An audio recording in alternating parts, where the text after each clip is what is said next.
MightyMai episode 17. Let's go!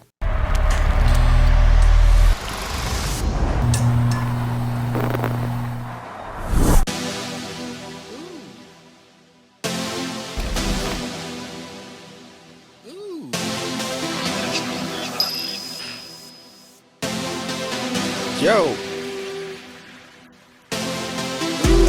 I just made a flip off the crypto.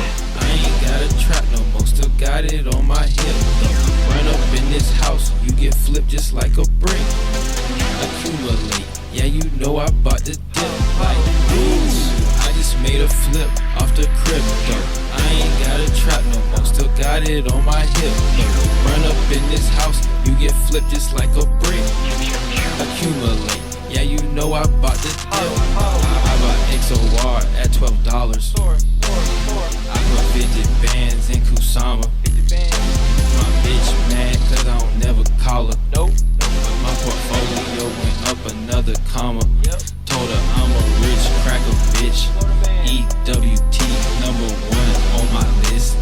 Haters broke as fuck, know they mad that they missed out. I'ma make this shot, no I don't need no assist. Star farts, make a switch. I just made a flip off the crypto. I ain't got a trap no more, still got it on my hip. Run up in this house, you get flipped just like a brick. Accumulate, yeah you know I bought the dip. Like, I just made a flip off the crypto. I ain't got a trap no more, still got it on my hip. Run up in this house, you get flipped just like a brick. Accumulate, yeah you know I bought the dip. Last I was in the dirt, now I'm out your Yale farming. Star Fox ran up too much money, man, this shit getting alarming. Yeah, I made $1 million, but the whip I want cost $5 million. Bottler, got hands of steel, I'm in this shit for real. I made 100,000 profit, that was just off chain link. Broke bitch wanna fuck me, but a pussy stale. God false, living lovely, don't give fuck what you think. Stacking up this internet guap while I'm smoking dank.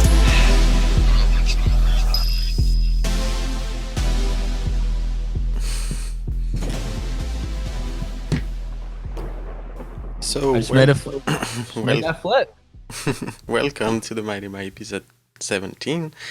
And how are you this week?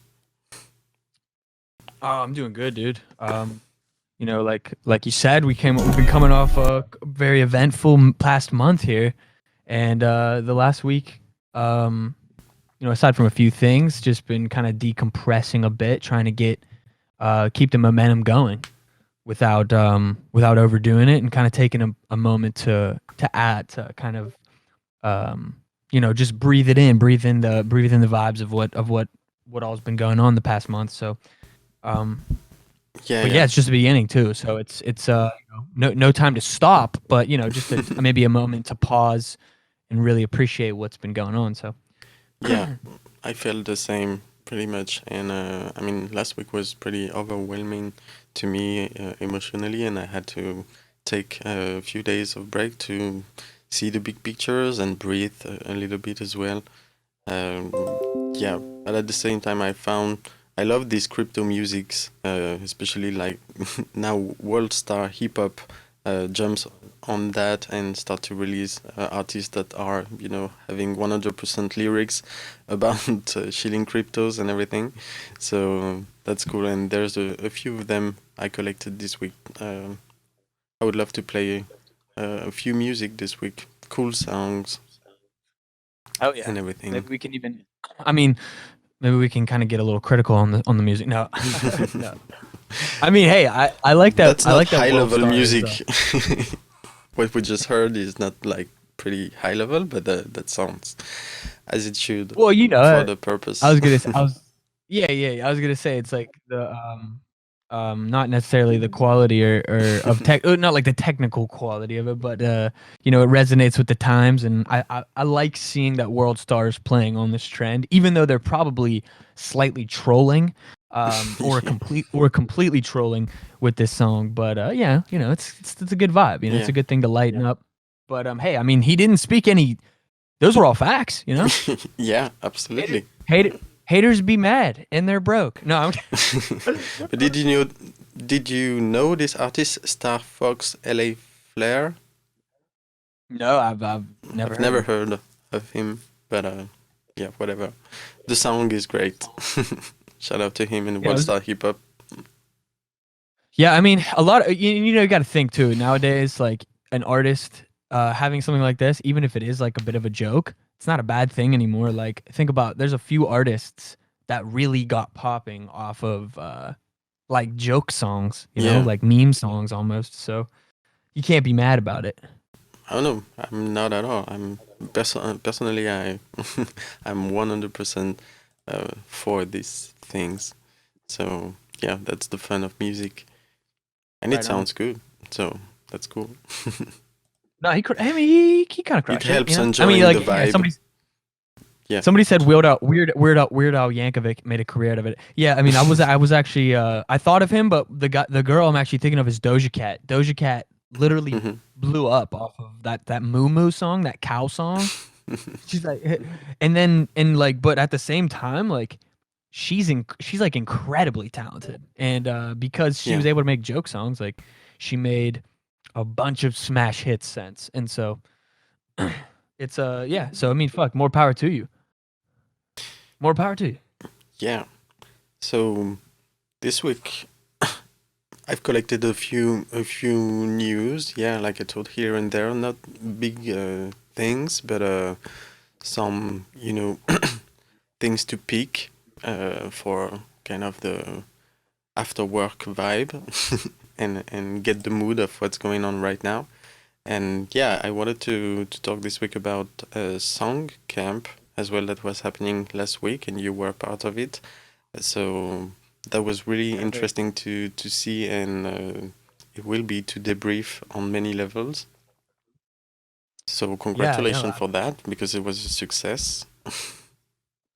yeah, thank you, dude. I mean, it was funny because last week we weren't able to talk about it because we had the async, which Hmm. was also a massive success for you, Connie, and everybody else that was a part of that.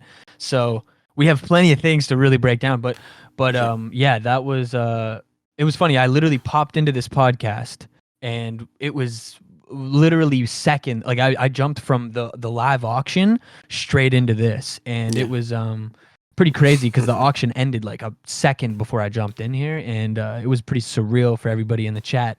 And it's funny because we didn't even get to talk about it, but yeah. So yeah, I was a part of this thing called SongCamp for the past like 2-3 weeks, and yeah, the auction I'm talking about is a SongCamp auction. So basically, I wish we tried to get Matt to jump on, but honestly, I think he's just been getting so busy with everything. Like basically, the success of SongCamp, I think, is what's causing him to be so busy. But essentially, what Matthew Chime is the guy who basically kickstarted it and ran it, and basically it's like a Web3 song camp, so to speak. So what we did was, and this article actually explains pretty much everything like really well. But basically it was like a song camp where you go to and there's song camps in real life as well. So basically he wanted to emulate that but do it in a Web3 way where we could do everything on chain and have the whole process completely done very quickly and in a Web3 manner. And nobody really knew how this was going to look. Nobody really knew how this was going to turn out. But obviously, like spoiler alert, it went very well at the end. But yeah, so it was basically we all met, got into 3 random groups, and it was 3 artists, 3 musicians in each group. And then there was digital artists that were for the whole project, and they digitally digitally art, or they created digital art for the songs and basically the NFTs that went along with everything.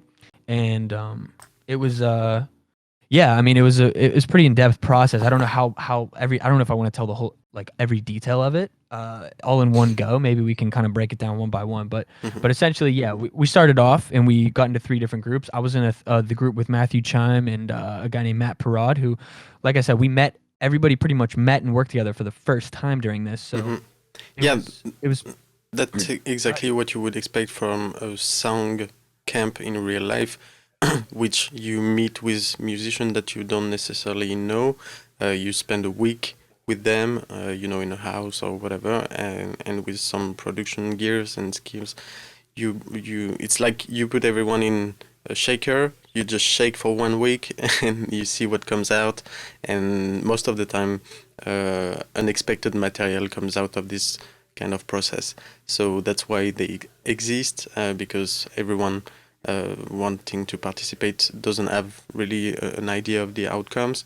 And in general, that's something major labels actually does on a professional level to create interesting content. So they pay the house, they pay everyone for 1 week, and then you go there, you have fun time, you chill, you go by the pool with other artists and everything, and then you kind of create for 1 week straight. And that was a very interesting idea to get that into the Web3 world, especially doing that in a decentralized way.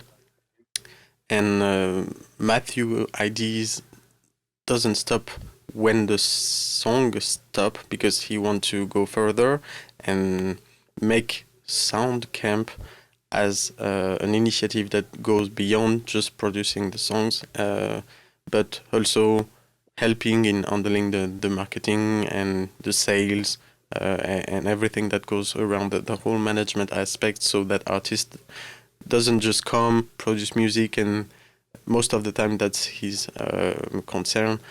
You can produce 10 songs and like 8 will be lost on the way, and just 1 or 2 will be used in real life. So the idea of decentralizing and doing that through Web3 can really help highlight all the work that is being done, and instead of losing it on the way, just reorganize things so it can just go into that sort of competition aspect where you get the audience into the system, and so they kind of vote on their favorite, and all work are collected in the end. Like there were 3 songs, and the 3 of them were collected, were sold during the auctions. And so it was really impressive how Matthew kind of did that, handled that, because it's really a huge work, especially doing that online. But I was really impressed, and you told me that as well, that you were impressed in the process of how it went well, and it was well managed all the way through, like the visuals, the music, the uploading that to catalog, implementing royalty split system, which is important here because it's using catalog, so based on the Zora protocol, and catalog hasn't implemented royalties yet. But Matthew found out that combining Mirror.xyz, which is also based on the Zora protocol, it could be combined with catalog and then make the sales happen through Mirror XYZ, and then implement royalties in the process. So on that sales, everyone was paid automatically through smart contracts and everything. So really from A to Z, it was wonderful job. And the music produced was because that's what you expect as well from a SongCamp, that the music is new, that the outcomes are unexpected, and that's truly what I've heard when I was listening to the songs. I've heard a lot of ingredients that were truly unexpected from the collation of all these amazing artists that were brought in the first round. So that's how I see it, to break it down from my perception.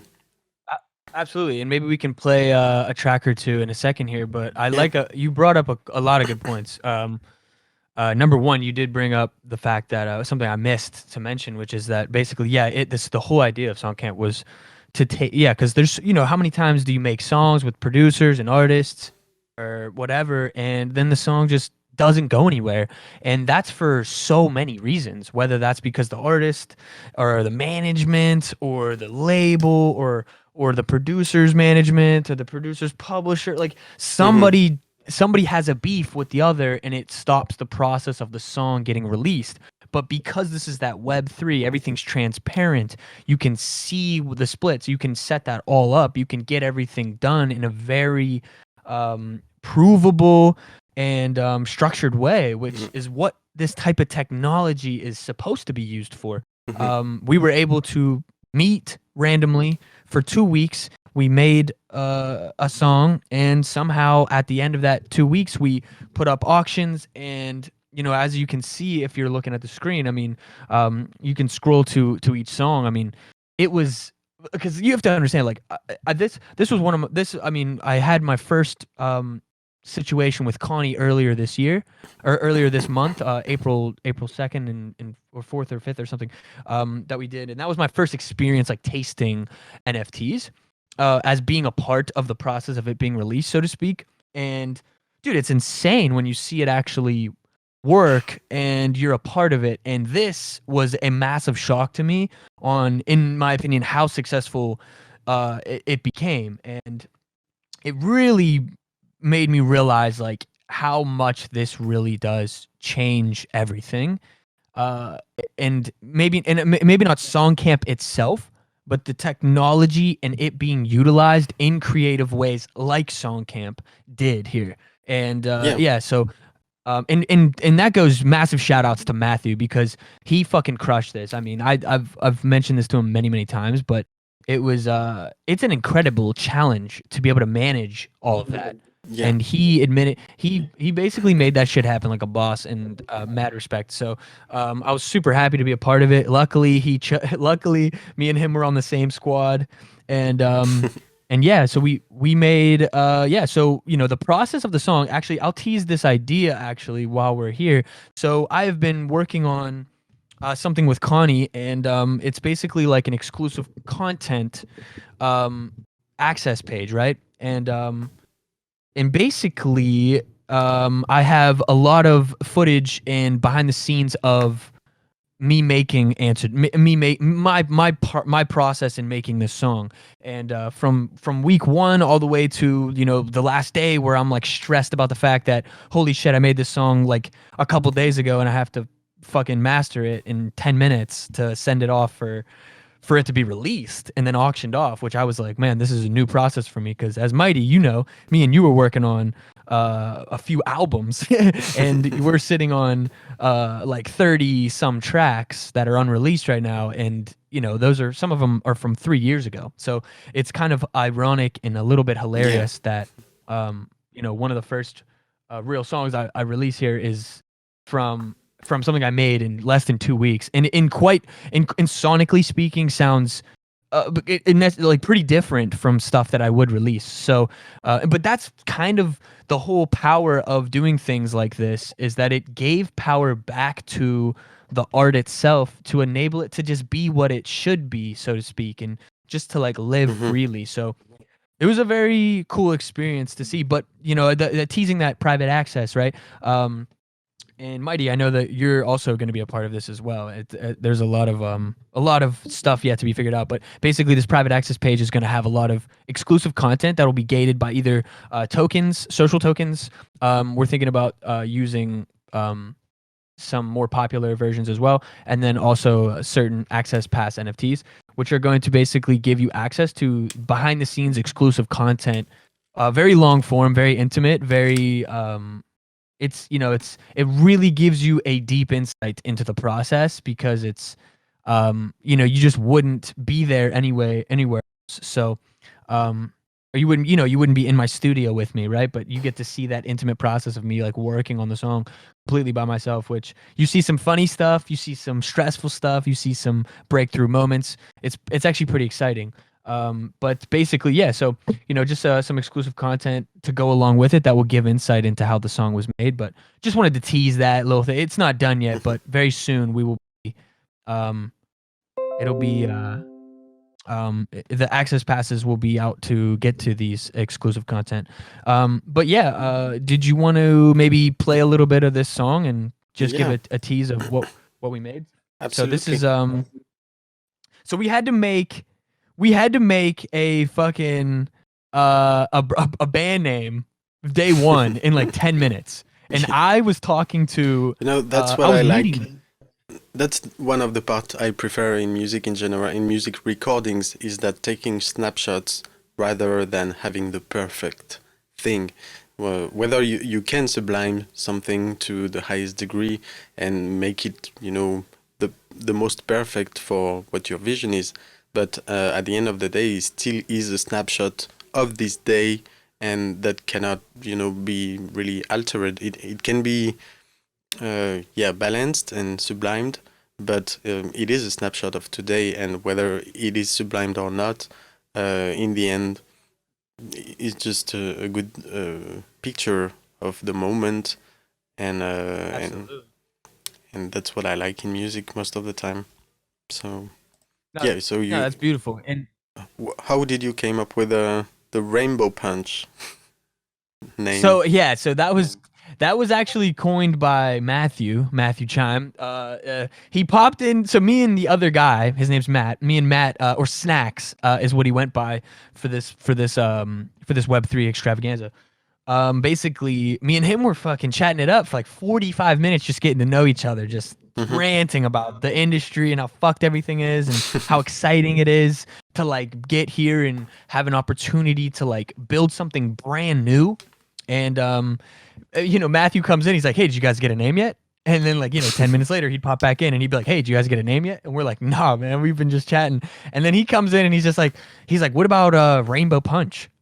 And we were just like, fuck it, dude. Like, that's kind of catchy. Like, it's a little bit, it's almost like teasing at him. You know what I mean? Like, it's like, it's got like a bit of edginess to it, but it's also got a bit of like softness to it. So I was like, you know what? Let's roll with it. Let's roll with the punches, as they say.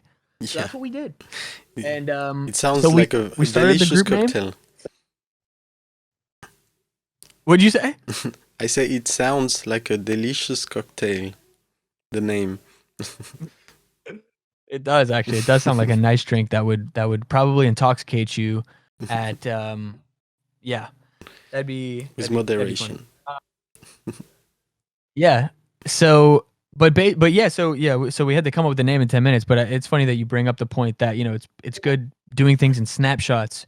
And as you listen, that's the as we listen to SongCamps, in general. I mean, not only Web3, but taking the snapshot of the interactivity and uniqueness of the interactivity between producers that doesn't know each other and everything. So that's the point of the process, and I can understand how on an artistic level sometimes you can feel some frustration here and there because things could have been done better or whatever. But that's as well the kind of the competition aspect that comes into play, where you have a deadline and it has to be beyond the deadline. You just don't touch it anymore, and that's the game. All the three groups had the same deadline and had to do their best in this time frame. So that's the rules of the game as well. Exactly. And bringing that, you brought that up, that's exactly what kind of I think brought about what you're about to hear is a combination of snapshots of time all smushed together in a way, because we didn't really have we weren't in person, so we had to do it over the internet. So we're all kind of coming up with ideas individually and then throwing them together and seeing how we can get everything to work. So it ended up being, I think, a smorgasbord of multiple colors, no pun intended. And I think it's bound to punch you a little bit, like a light punch, though, like a light punch. But we're about to listen. Maybe let's give them. Yeah, let's play Rainbow Punch and there's like 3 or 4 songs in one. Yeah, but we have time. We're gonna play some music tonight. So Rainbow Punch, Antidote from the first round of SongCamps.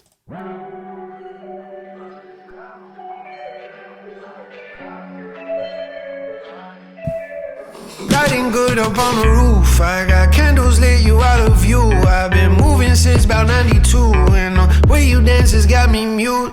Pick it up where we left off, I need a little more mezcal. You got me where you want, let's go. Yeah. So far gone, I was in hell.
Yeah. I forgot that last part.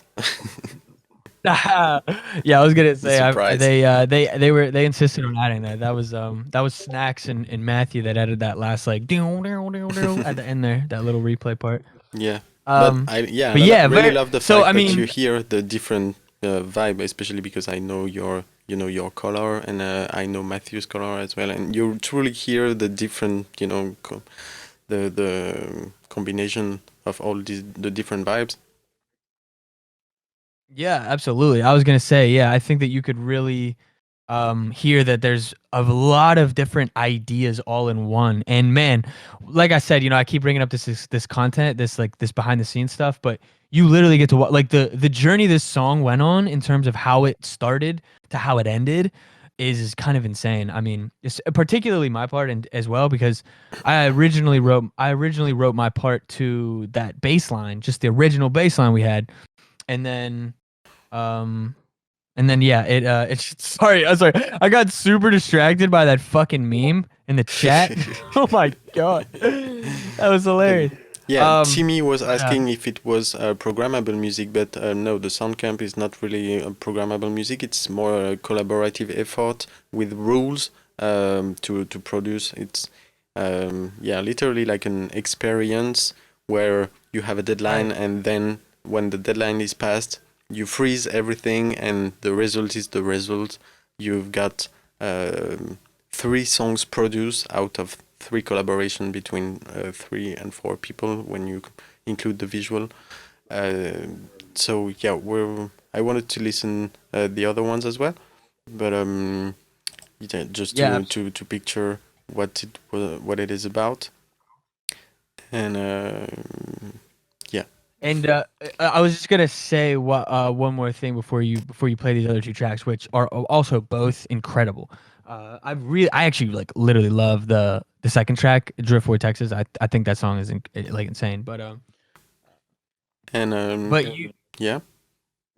Sorry, I can't remember what you said now. I was gonna comment on something that you brought up. Oh yeah, you mentioned that it's not programmable because I did see that comment by I think it was Timmy, Yeah. and yeah, but yeah, yeah, there no programmer. That was produced by me and this guy named Snacks, and then Matthew wrote his parts, and I also had a vocal part in the middle there, and then you just went ridiculous on the production, but it probably sounds like it's like it's programmable because it's so many weird Yeah. things in one.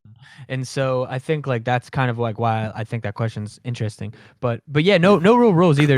There was a time limit basically, and we were all in groups, but ultimately there was no real rules other than just, hey, you have 2 weeks, make a song, and whatever happens happens. Good luck. So it Yeah. was really cool. What's really interesting is to see where it goes from here.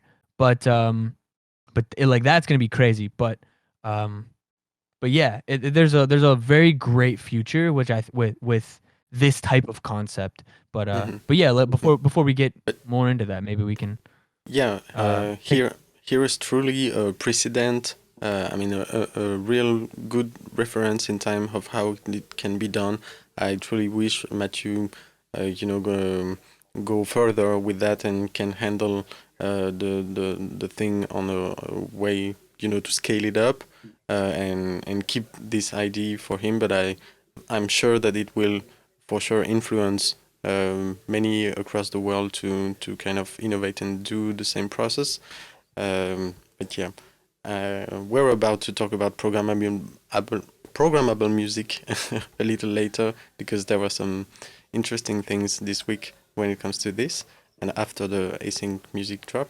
But yeah, let's first listen to Driftwood, Texas, with the song "Hold on Hope" by Gavin Slate, Rowan Spencer, and Kevin Paris. And the Right on. yeah, I wanted to shout out the visuals as well, which were made by Oh yeah. Giant and who and Peace Node. Is that it? Yeah, Giant and Yes. Peace Node. Gion or Gion or Yeah. Yeah, I think it's Gion. I honestly don't know. We'll call them Belgian waffles. Um, but Yeah, yes, this. Wait, go ahead. No, I was reading Timmy's comment. Like it feels like there are so many unique layers on that tune, and that's exactly, and that's why I wanted to play the other ones as well, because it is truly singular in that regard, and you truly hear the combination of different universe colliding all together into one song. Yeah. So Yeah, cool. This it's this is cool. my favorite. This is actually my favorite song of the whole project. So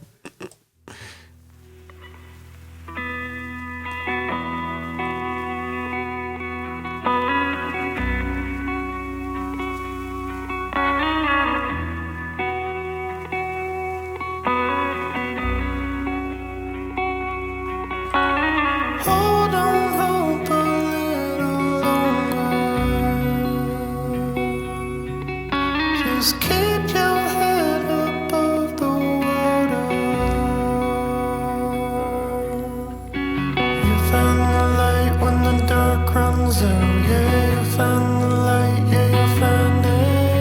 Yeah, you found the love when the heart runs out. Yeah, you found the love. Yeah, you found it.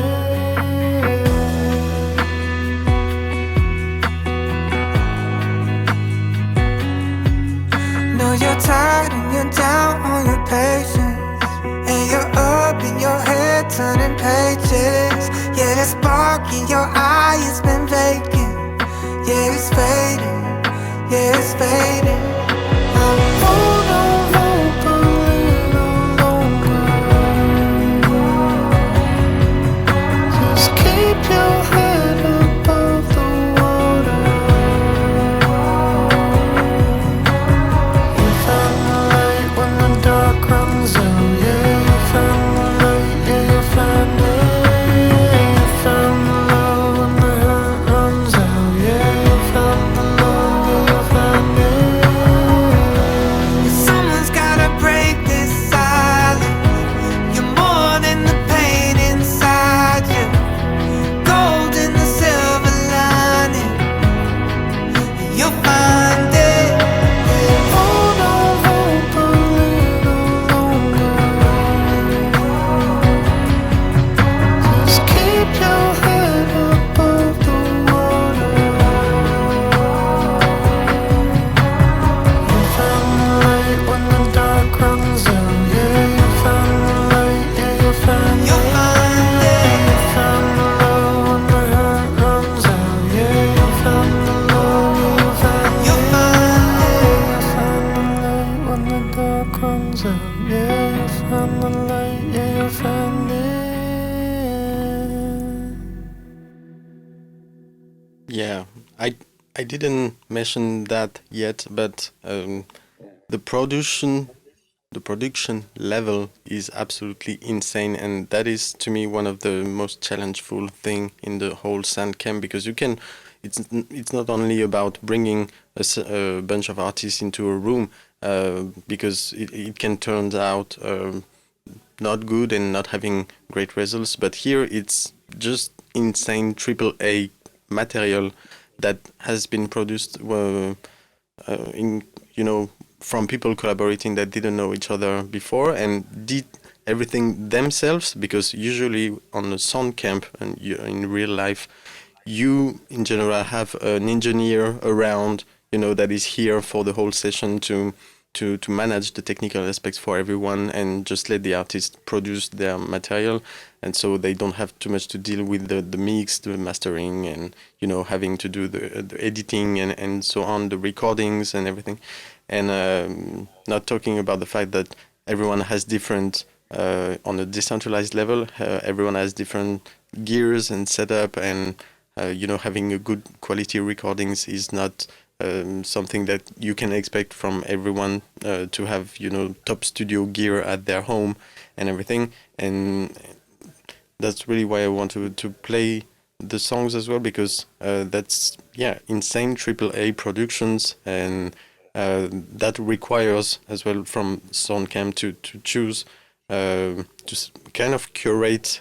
I don't know on that end exactly how how it will be going, or how it was purely done on the first round, because I know that Matthew sent type form for people to participate. But on the first round, all the level of music and studio technical requirements were all met to the point that it sounds like it just went out of the same studio that you just produced the weekend or anyone in Hollywood. So that was really one of the most impressive aspects for me, and to me part of the success as well in the sales after, because it truly sounds triple A, the 3 songs. Yeah, no, dude. That's funny that you say that, because it is impressive as fuck, but it also makes me think, like, it's like makes me have this theory that, like, because it is crazy that all of these very talented, like, individuals are finding this space, because that's a random group, but that's a random group that's there because they're interested in Web3 technology. That's a fucking great sign to me. That means that real talent is coming here and they're not fucking with the old world. Like, this is a bullish sign. Maybe a you missed hear sign, the but it's a motivation. bullish sign. You hear the implication like of everyone, the motivation, the envy, and something where you hear that everyone is at 200% doing this. Absolutely. So it's exciting to see that we're seeing that kind of quality out of projects, because that just to me reinforces the thought that talented people are more than are moving into the space, and we're also finding success in the space, which is so huge, because now it keeps me here. Look, I'll tell you right now, I'm Web3 for the rest of my life. Like, it's game over. I'm here. Yeah. There's nothing. And TokenSmart OGs, right? Like it's so funny to me, like, being here, like, and like thinking about all this, like, and maybe we're being like a bit too like long term thinking, or maybe I'm just like talking out of my ass right now. But it's just nice to see everything kind of happening in a very like small ecosystem, and it's like, man, it's and it's not changing. I have zero thoughts of going anywhere else and building me too. anywhere else. I mean, like, there is still interesting things beyond Web3 on many levels that Web3 cannot solve life in general, but there's definitely Right. the truly game-changing thing that is happening, where as well, on a personal level, I'm going nowhere, and especially not back to the previous systems. And now when I read stories about the traditional system, and when I see around me friends, still thinking 100% only with that, it's like we were fighting for $10 and spending too much time to win $20, and it was a lot of time consuming effort for nothing in the end. I mean, don't get me wrong, Web3 is time consuming as well, but the reward is truly different. So absolutely. I mean, I was just gonna rant for a millisecond there, because it's like, like, it's worth it. Like, it's so past worth it. Like, it's hard to even be as grateful as it actually should make everybody who's actually creating in the space. Because, like, we both know, as we've been involved with the old industry, so to speak, and we're musicians, obviously, we're coming from a music artist, producer standpoint here, but basically, we come from that traditional world so much that we were getting fucked so badly. And look, maybe we're being dramatic, like, oh, you make music, it's like, oh, how do you expect to live life? How do you expect to live life? Well, when you put like years and years into something, and you realize like how difficult it is to like get to a place where you can actually make a real living off of that in the old world, it's massively like demoralizing, the type of things that you have to do. You sign away 50% of your rights, or you do this, or you just do things that you don't really want to do, because that's the only place that you can actually make money and monetize your work. And that's very degrading, and it's very like difficult to work within that mindset, because you feel so trapped within this box to like actually make yourself a living and live life while still doing what you love. But And you know, I can't. that's how the I, abuse of artists and many people, independent and so on, occurred, is because there was no other way that it allowed the people in power to abuse the newcomers and just keep their position by abusing people that just have no other choices than going through them. exactly. They're just completely taking advantage and Yeah. parasitic. Exactly. And you know, no, it is kind of 50-50. You know, on one hand, like I definitely blame the system, but on the other hand, like you can't blame a dude who's desperate. You Hmm. know, and a lot of these artists were desperate to get that money, and you know, like you have to decide, like, do you want to sell your soul, so to speak, Hmm. or do you want to retain your integrity and maybe struggle and maybe like be poor, so to speak, and like maybe not have, you know, as much financial or clout or celebrityism behind your success. And so um but this world pretty much changes all of that because there's just so many more avenues to monetize your work, you know, just straight up. Like that's the main thing. And not only that, then it puts emphasis back on the art. And not only that, but it puts emphasis back on the consumer. It puts emphasis back wherever it creates this torus field of energy that is unstoppable. When somebody buys that NFT from you, now they feel more a part of your journey than ever before, and now they want to like help you go somewhere further as well, which like I said, it creates this cyclical energy back and forth between you and your fans and your community now with these types of things that you can create and put out into the world as products. And I think that's going to free everybody at some point. But it's just crazy to see that we're here. That's like I said, it's like it's so different and it's so much better. And the community here is so much more like appreciative of things Hmm. that it's almost hard to be as grateful as we realistically should be, because Yeah. even making $50 on a song is fucking absurd. Like, imagine if every week From an where artist we're said, from, "Hey," yeah. imagine if an art, yeah, let alone from the streams, which would take 6 months to get, and let alone the splits and the royalties and all kinds of other fuckery that they pull on you, and because of how controlled the system is. But imagine just a random guy say, "Hey, let's or a random guy who releases their music on Spotify says, "Hey, give me $50 and I'll release my song." That wouldn't even work.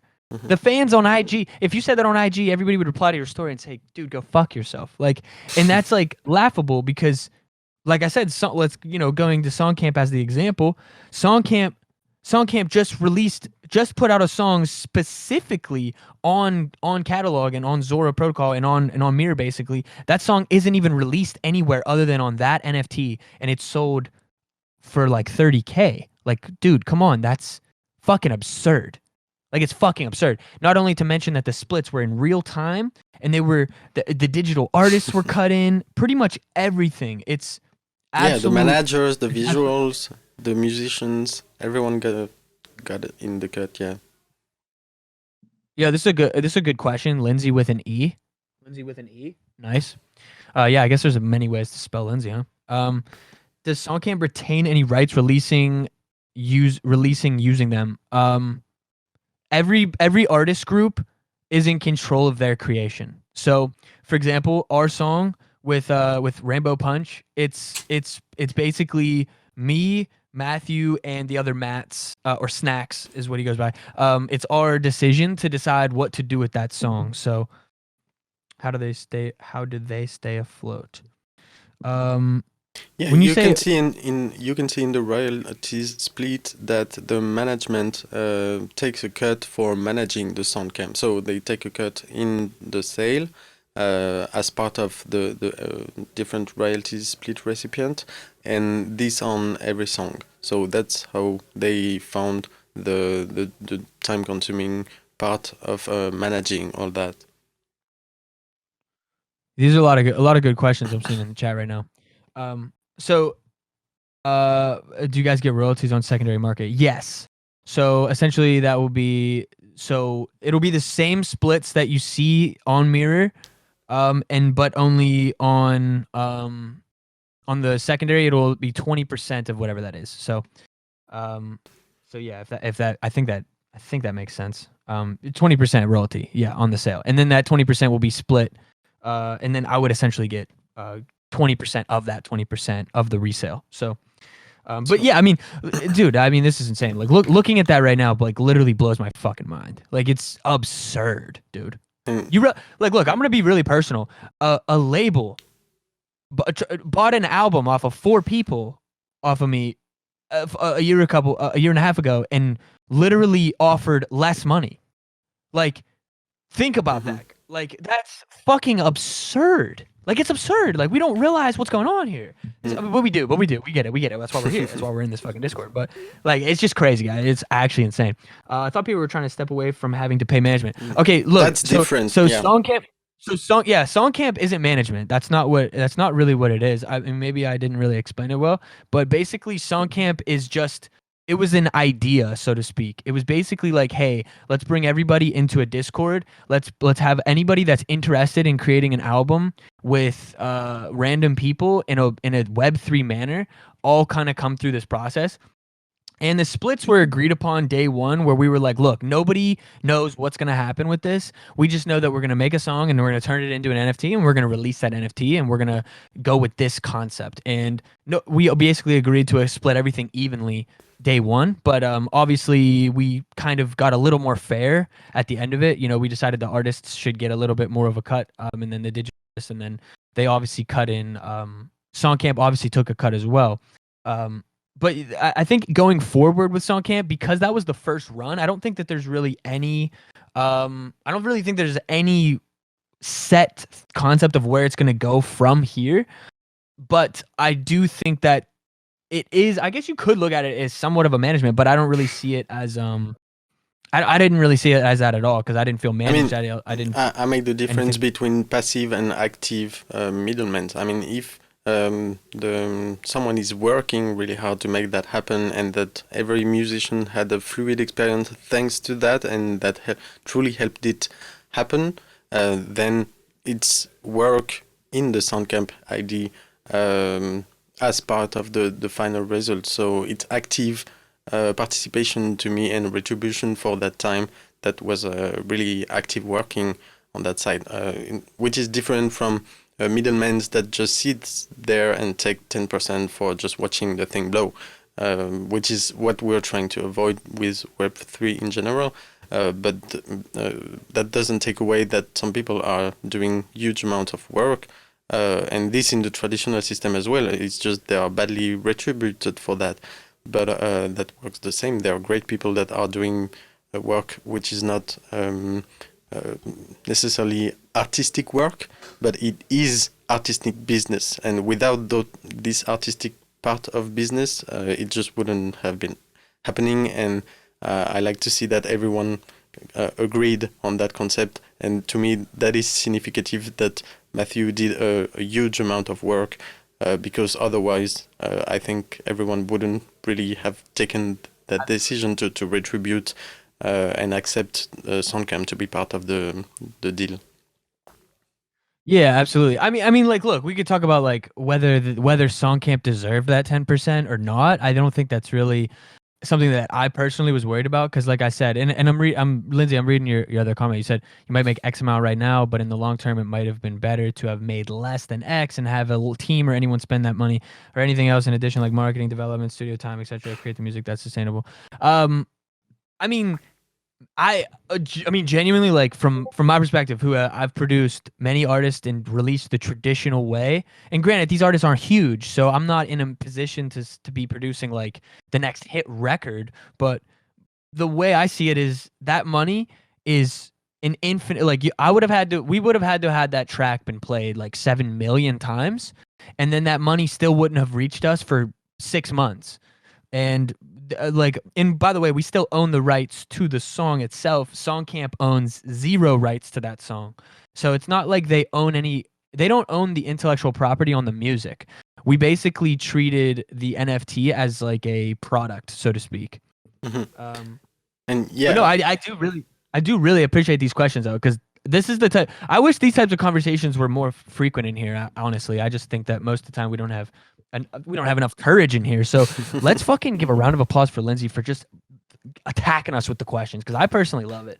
This is a vibe, and there is a lot of, because this is such a new world and because everything is so new, we need as many questions as possible, and we need as many people who are super passionate and interested in this, because that's how we're going to be able to make this actually sustainable and make sense long term, and not just take a quick 30 grand on a song before it's even released. You know what I mean? Don't get me wrong, I think that's great, but I'm just saying, like, that's not necessarily that's not like the end of it. We didn't figure it out, you know what I mean? Yeah, and No, that's I like that's what I'm saying. I like I'll take that there. the comment as well. If you're paying them, you want them to work in your best interest to help you. Otherwise, why pay them? And that's where, in the SongCamp experiment, I truly witness and retro engineered the job of Matthew here. I mean, he made the connection with the seed clubs, with catalogs, and I believe he's a huge part, 50-50 on the success of the sale, exposing it and making the sales happen. So yeah, he worked 100% for the thing and made it happen. And I believe from here that double justifies his role for the next one, because as successful as it was, I can just only imagine Matthew being super motivated and continue to. It's a model that can work, and if the work is done artistically on the business side, that truly worth its cut to me. So that really where I make the difference between active and passive artistic business, which is most of the time necessitated, but has to be done really with the passion of the artist, the same passion that artists put into the work. But we need business geniuses, business artists, and I truly saw one in Matthew here, and yeah. But I understand. Yeah. I truly incentivize. Yeah, that's an advice that I would give to young artists, or to really be careful. And I have a good situation to expose right after, to highlight kind of the opposite vibe. But incentivize young artists to truly try to make the difference between active and passive business participation, and whether it's done with passion or not, and in the look of the artist and not personal interest. Yeah, absolutely. But yeah, no, I mean, dude, I could talk about SongCamp all day, because I think the potential of it in the future too Yeah, sure. could go a very very interesting direction. And I should mention as well, the artists. So the first 9 artists that went through, including digital artists as well. So there was 3 of those as well, or 2 of those. We all kind of are going to be always on this weekly call every week to kind of continue SongCamp. So there's a bit of, I mean, the conversation is super open, right? I'm trying to almost like still explain the what SongCamp is, because I feel like the question of whether it's working for you or not is almost like counterintuitive to understanding what it is. You know what I'm saying? Like it shouldn't be working for you. That's for a decentralized organization to really work. Ultimately, it's kind of just working for itself almost, right? Mm-hmm. Yeah, I see what you mean. But yeah. Shall we listen to the last track and yeah, move on to other things to compare and see what's happening? Yeah, absolutely. So the third group is Static Twist, and which involves the Samsonite, HDV Son. Sorry for the names. Hudson. Dude, Lindsay. Hudson. Wait, hold on. And Teeth. Lindsay's going so hard on SongCamp right now. I love it. I see it. Okay, why is SongCamp's website forcing me to download a PDF but no other info? I'm not gonna lie. I didn't even know. Yesterday, no lie. We had our call yesterday, and we were talking about that we needed a website. So if there is a website up already within less than 24 hours, I'm blown away. And that's probably why the website is minimal, because we were talking about how we needed a website. And if there is one up there, I'm honestly blown away. Yeah, it was really made in a short amount of time. So SongCamp.org. Let me see. This is not it. No, that is not it. That is not the SongCamp. Yeah, definitely the wrong website. Sorry. But yes, there should be a website soon. Join the Discord here. I'll drop the link to SongCamp's Discord. I should have done that date. I should have done that second one. You know what I mean? Yeah. So let me play the song. Yeah, by Hudson, Thies, and Samsonite. Oh yeah. Which is called Static Twist. And this one is really, I wouldn't say it's my favorite, but it's the most singular to me in the regard of having different vibes and sound colliding all together. It really evolves. I guess you should say it's kind of progressive music, but yeah, very surprising. So let's go.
Oh God. I don't know what that was, but sorry guys, basically I don't know what happened. I got disconnected. Oh, all good, bro. Sorry, I was just explaining a little bit about our original idea to do our music competition league, remember? And that's because I was talking about how when me and Matthew first spoke, like we had a good hour-long conversation getting to meet. Yeah, we talked about it earlier before the SongCamp came. Right, and that was the first thing that we were gonna do together, was create that song, that music competition. And basically the idea was like too challenging to achieve, and everybody was kind of doing a bunch of things, and I kind of dropped the ball on my end. And But Matthew went and ran with that idea and kind of simplified it and just made it about let's just basically make a song with 3 different groups and let's just put them out and see what happens. And he fucking executed like a beast. So I've kind of been in the background and kind of was a part of that whole concept from the very beginning. So I'm not getting paid, but I know you were kidding. But I did want to explain like why I'm shilling it so hard because, and I did just kind of go through the process, and it was very exciting and really did kind of give me a lot of insight into how powerful this technology and these types of creative, unique ideas can be if done correctly and if done with the right people behind them. Because it's oh dude, easy. And easy. You start doing battles, yes, easy. You need battles, like 100%. I actually was thinking about this. If Cypher had battles where every week you have like I think we talked about this when you were on the show actually, but battles would be fucking lit. I mean, dude, that's what hip hop was like built on. Hip hop was like built on fucking beefs. I swear. Like I love diss tracks got shit going, bro. Like people that would like, I swear diss tracks and things when that type of stuff happened, it lit the culture up more than when like a good album gets dropped.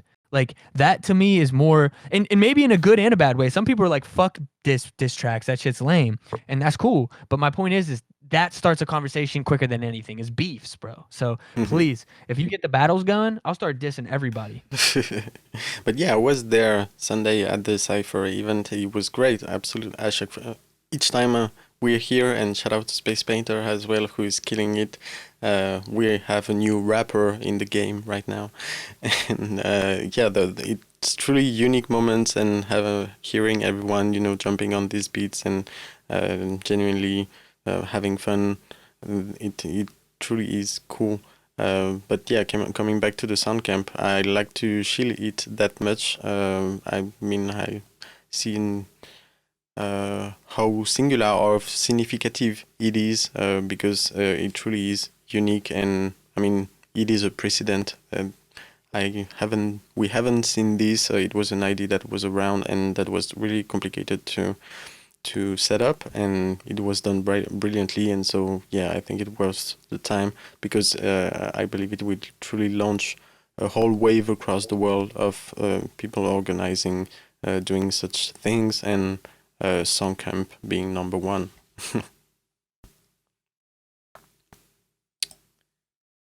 I'm sorry, dude. I kind of blacked out for that last 20 seconds.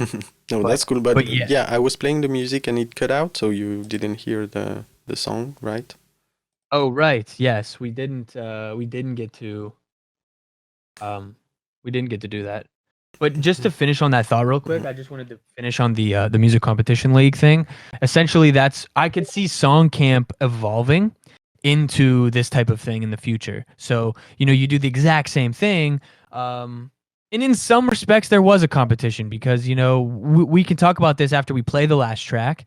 But if you look at the sales difference, there's like, it's pretty significant. And I found that shocking, to be honest with you. I thought that was a little bit strange, but so in some respects there was a competition.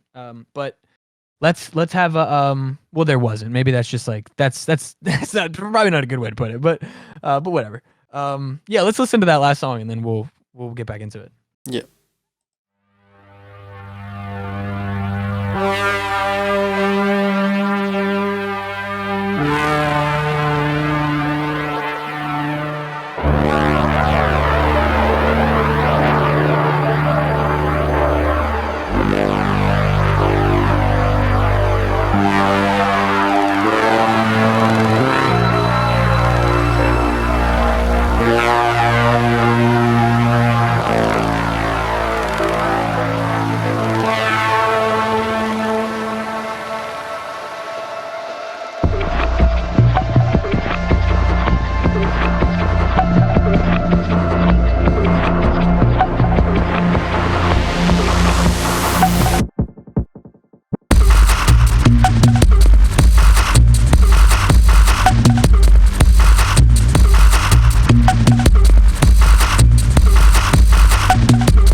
Yeah, this really sounds so rich.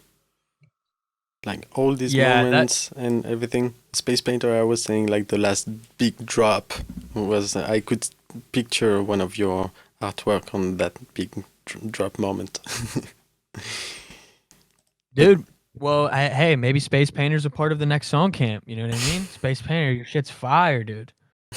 You could like, dude, that would be so sick if in the next song camp. That's the thing. Song camp's just gonna evolve because it's like um, I could easily see the next level instead of it just being artwork. There's animations now. Now the next step is we got animations for every song, and maybe eventually we do get to that competitive vibe where we basically start to battle it up, and we take the W. Which, speaking of battling it up and competition, even though I realized this first round had nothing to do with competition, I'm about to bring up the competition aspect of it that is obvious, which is it's there. This isn't competition. Let me spoiler alert. There is no competition. Everybody who was a part of this won in way more ways than money could ever give you a W, right? But if we are talking a little bit from a monetary point of view, I found it, which I don't know if Mighty, if you're still actually streaming your screen, but I oh, found. yeah, my Did you say bad. you you are? Uh, it's back. Oh, My okay. bad. Um, so yeah, I mean, I'm curious with what you think, Mighty, because I thought this was insane. I mean, I have some thoughts, but I thought that it was really wild that basically the price difference of all three of these NFTs was pretty severe. I thought the first one went for 1.49 ETH, right? And so I guess we could kick it off by basically saying that each one of these started at a reserve price of 1 ETH, and then from there, it was just an auction, 24-hour auction, and it started off pretty low key, but the first one went for 1.449 ETH, second one goes for 1.23 ETH, and then the last one goes for 7.33, which I I just didn't understand this. So Hmm. I'm trying to remove myself. I'm trying to remove myself from the situation, but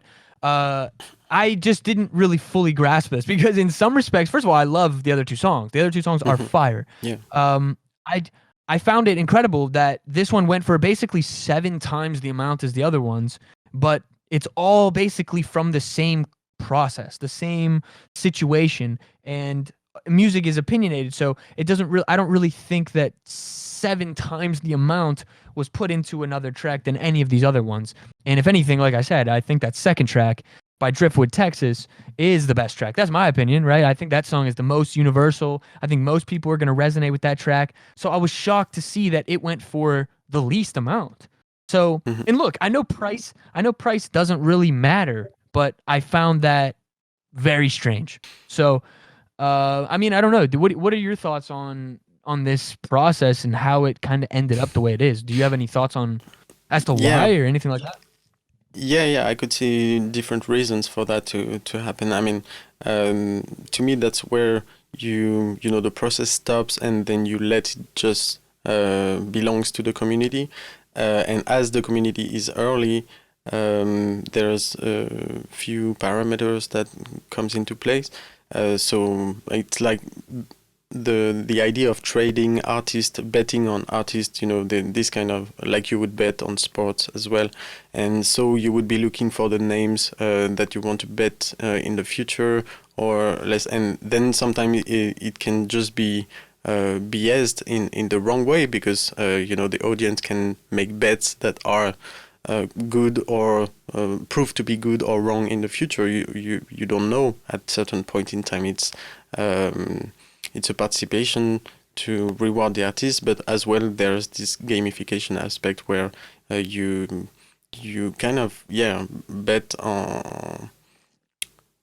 on the team. Before the match was played, you know the team members, and you're like, okay, I think tonight this team is going to win over that one because this and that.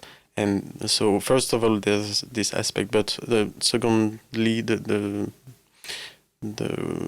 one of the most strong aspect I see is that as it is early, you would see less difference in the price, or maybe more, but I mean, it would be more, there would be more bets if there were more people in the game. I mean, if there were, the sales were exposed to, let's say, 10,000 people, you would see maybe that huge of a difference because of the competition aspect, because the audience would have choose to bet on this and that and for right or wrong reasons and with good or bad outcomes. But it's just the crowd that has decided to kind of design a winner. But again, yeah, the 3 songs are definitely great, and like you said, the second one is pretty, yeah, it sounds like a hit. Absolutely something very that can blow my mainstream. So it looks underrated. Not saying that your song is not as well as powerful, but yeah, I see the difference. I just believe that if there were more people exposed on the audience side, more mainstream, you would see maybe that much difference, but it would be more rewardful because more people would have, fought on a bid war, and so that raised the price. That makes sense. I see what you're saying. So you're saying because it was kind of more of like a tight knit community, kind of because it was kind of very within the realm in which we all kind of exist, it enabled for almost like insider trading. Is that kind of what you mean? Like, that's a bad way to put it, and it wouldn't be insider trading. But. Yeah, I don't know, something like that. But you can really see here, and what's the reason? Who knows? But on your song, there really was a bidding war between It's Phelps, GG, and Web3 Brett that started from the same prices pretty much of the other songs. Like it pretty much started here at 1.5 ETH. So here is the level of all Storm song kind of stopped or topped, but from here there was a bidding war that went from 1 to 7 between just 2 people that wanted to get involved, and so who knows what was the reason? It could be thousands of factors that made that happen, but it was just a bidding war between 2 persons that really wanted to get involved on that round, and yeah, you cannot predict that just a bidding war would have taken it from 1 to 7, because just before that bidding war, it was at the same level, 1.5, that the other songs. Yeah, no, I see. Yeah, absolutely. And there's a couple chats in here that I think I agree with as well. You get 2 rich people in there that want something, and then it can get weird pretty quickly. Yeah, exactly. And so but yeah, that did happen like within like 30 minutes too. I mean, at least at the end it did. But yeah, what was I gonna say? Well, oh yeah. So what's interesting to me, and I realize this is actually gonna be more along the lines of like a different type of concept here, but being that one sold for 7 times the amount more than the other 2, what a fucking fire investment those other 2 are. Because look, I'm not saying that one's not going to sell for. I'm not saying that one's not going to resell for more than 7.33 ETH, but I'm just saying for the other 2 NFTs to resell for double, triple, that's what I meant by overlooked. Yeah, it was over 100%. Dude, that Driftwood Texas was the best bought thing there for the cheapest price. So in 2 years, when people are trying to resell these, and this is the original of the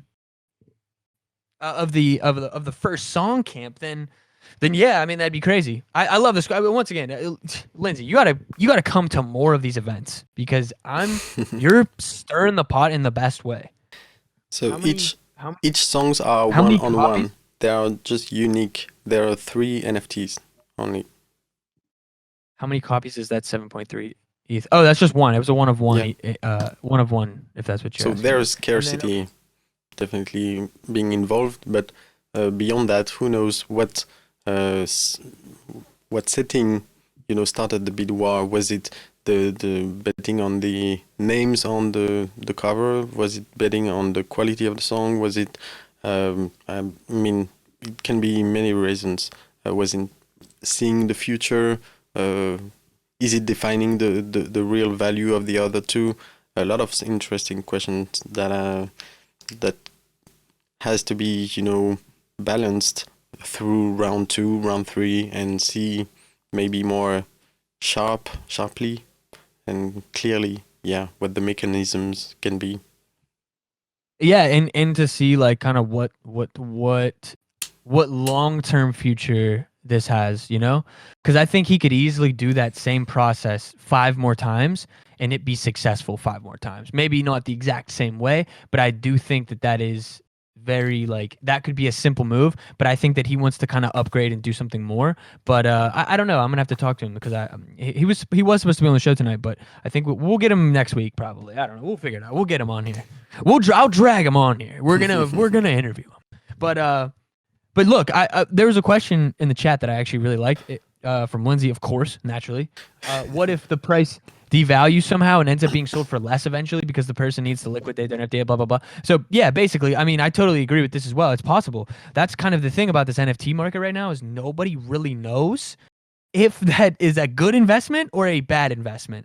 That's kind of the key here. So you're betting on not just the NFT, you're betting on the project. You're betting on the person behind the project. You're betting that basically their stock is going to rise. And when I say stock, I basically mean their reach, their everything. It's not necessarily like the price of that asset, but it's the price and the value of that person and what they're creating is what's going to directly affect their NFTs and their assets. So, for example, Gary V, for example, I think that his look, I know that TokenSmart actually worked with him, so I think it's hilarious that last time I was basically like dogging him in here, and nobody in here, no moderator was gonna tell me that you guys were working with him. Pretty shady, guys. Basically trying to get me to oust myself mid John. But basically, I do believe that Gary is one of the smartest, most self-aware people in this, or let me put it this way, culturally aware people in this game. Whether you like him or not is irrelevant. I'm just saying, like, he's undeniably one of the smartest people in this space, and not even smart. He's just self-aware. He understands the game. He understands the culture. He understands where attention is. He understands the game, and he has no problem playing it. So, I think when you basically, he probably in here. Yeah, well, Gary, fucking pop up if you got something to say, dude. Let's have a conversation, dude. I'm still waiting for my DM back from 4 years ago, my guy. I'm still waiting for 4 years ago. But it doesn't matter. This track coming soon. But no, I'm just kidding. He actually, it's so funny. It's so funny. Gary and I actually would have a good conversation about that because there's a very intricate story behind that. But basically, anyways, what I'm saying is like, given your question, I think that he is basically going 15 ETH NFT going down to 5 friends or like 3 to 5 ETH. So I basically what I'm saying is if you believe in the person in the project, I believe that their NFTs long term will go up in value. Yeah, that's basically the key. I think right now it's the artist to be the best version of themselves as well. Right. And I mean, yes, I think there is a lot of like, what'd you say? Yeah, create a reputation and something solid. Right. Well, I mean, reputation isn't necessarily like, see, this is something I don't necessarily agree with, is that if you have a bad reputation, you won't be able to like have a like a successful career. I don't agree with that at all. I actually think it's kind of the opposite. I mean, we know that at this point, good or bad reputation, any but attention build is something solid. I mean, whether it's good or bad, but yeah. Absolutely. That's what I mean. I think that if you are getting like, if you are maybe like like causing a bunch of friction, whether this, that, or the other. Yeah, absolutely. If you're being talked about, your stock is rising. That's basically the key, right? It's just attention. I mean, it doesn't matter if it's good or bad. But yes, I do think it's fucked also. Like, I don't think that that's a good thing. I'm just simply saying like, it's just going to be very interesting. But I think, but just as an example, I think Gary V, for example, would be a fire investment. I mean, I don't think that there's any chance in hell that his NFTs are going to go down in value. Now, I think Gary's also smart enough though that he's going to make NFTs that can't skyrocket in values. So, I think that Yeah. there's going to be a level of success that you can have with that kind of thing, but yeah. So I mean, it's very possible though that those NFTs do actually go down in value, after they bought them. You know that like I said, like that antidote NFT sold for 30K. Like it's really hard for me to sit here and be like that was worth 30K, but at the same time, this is what I'm trying to say. My brain is not really understanding what's going on here. It's so shocked, like, what? That doesn't make sense to me because I come from this traditional world. It doesn't make sense, right? But my key is that everything there's value here that we're not seeing, or it's just gonna take a minute for my mind to really be like, look, that's just the market. That's the game now. This is what it is. Like, it's like, why fight it? Why be like, oh, this doesn't make sense, or that's not worth that, or that's not worth that? It's like, it is, and it is psychological. I do agree with that. It is very psychological how we're valuing NFTs, Yeah, and how we're that's the valuing this market. market psychology. Yeah, we are purely into the free market psychology, and that's what will be really interesting because we know markets by corporations and everything, but I'm really looking forward to see market and network effects from community-owned, like the GameStop story and everything, all happening in the music and the art in general and NFTs. So yeah, we will see tremendous action, I believe, from various communities all across the world, playing all together this free market economy psychology, and we will see some Dogecoin action around some artist or whatever. It will be pretty interesting, I think. Yeah, no, yeah, that's actually a really that's possible though. You know, imagine when an artist has the same hype as a Doge. The That D ended it. word. And like, dude, whoa, bro. Actually, I'm sorry. This actually just blew up my creativity. Like, you just blew up my imagination. That actually is, bro. Okay, hold on. Bear with me, chat. Bear with me, MightyMai show participants. I have a thought here that I want to try to get off my chest. And Mighty, I'm curious on. what you think. Okay, so basically what you just said is so interesting. I could see that once this market kind of, because look, I don't think NFTs aren't going anywhere, right? Let's start there. NFTs are not going anywhere. The technology isn't going anywhere. This is a part of our world forever, for the rest of time. There's no debating that to me. Zero. But whether or not it's going to be like, oh, my song just sold for 30K last week is not going to be average by any means. Unless, obviously, money is so inflated that 30K is like 3K now, whatever. My point is that the technology is here to stay. So when it becomes super mainstream and everybody's using it and this concept is here, essentially what that will mean is that you can basically bet on communities, you can bet on projects, you can essentially put stock value into anything, right? So what I'm thinking is going to end up happening because of what you just said, the hype of Doge, right? What if somebody, you know how like you get that random motherfucker who has a viral video and you're like, who is this guy? You don't know who he is. It's not a song either. Like just a viral video and they just go viral for no fucking reason. And then they just make a Twitter account and like, oh, I'm that guy that accidentally did that thing. Yeah, like the Yodel kid. Very good point. Like the Yodel kid is 100% example. And there's so many like little all kinds of people that you could think of, right? Music And is made of that. Yeah. Absolutely, right? If you Music don't know who it industry. is, let's just do you guys know who Daniel, like the Catch Me Outside girl? Everybody knows who the Catch Me Outside girl is, right? Everybody knows who that is. Either way, maybe not. Okay, all right, fuck. I don't. Danielle but- Bregoli?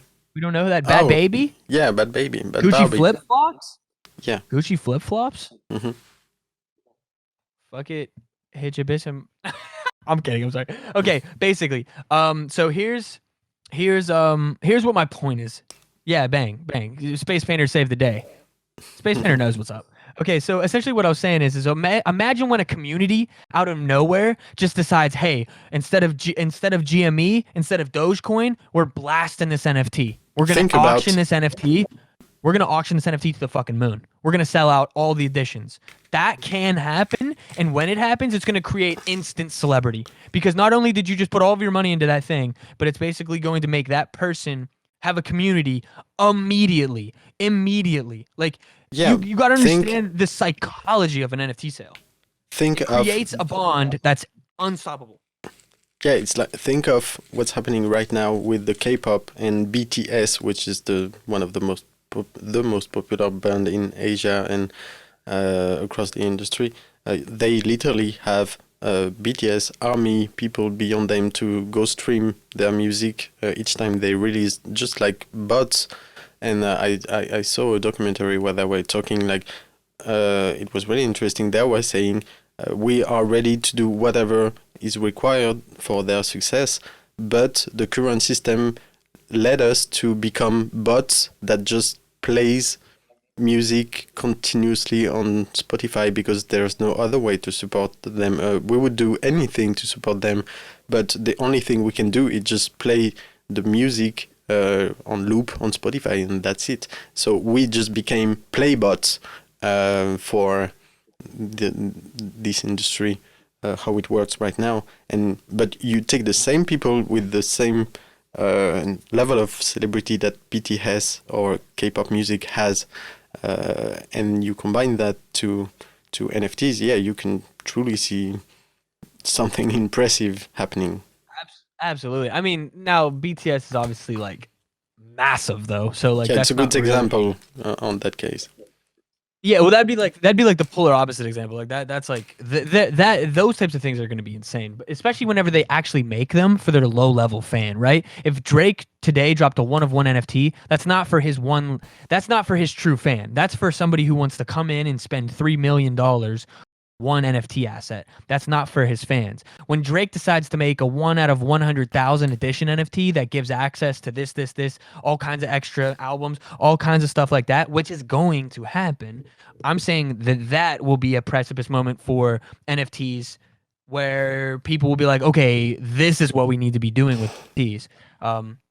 But so yeah, I'm waiting for just some random Joe Schmo to be made an NFT out of, and then that NFT gets sold for fucking millions of dollars out of nowhere, and it creates some kind of incredible community and something that doesn't really make any sense, like Doge, for example. But instead, it'll be based on a meme, and it'll change. It'll literally create celebrityism and all kinds of negative things as well. To be honest with you, out of Yeah. Out of just the way the technology works, the way that it kind of ties things together digitally in a very powerful, unstoppable way, which is kind of scary in some respects, but also very exciting in others. So, we're here. We got to figure it out. Yeah, So, because I just imagined had this thought about, I don't know if you know this phenomenon of the money slaves. People that just likes to pay someone, in general, a woman that just entertain them, and they pay every day. Every day they are called money slaves, and so that can happen through NFTs and music. That will happen, I believe, in such extremes.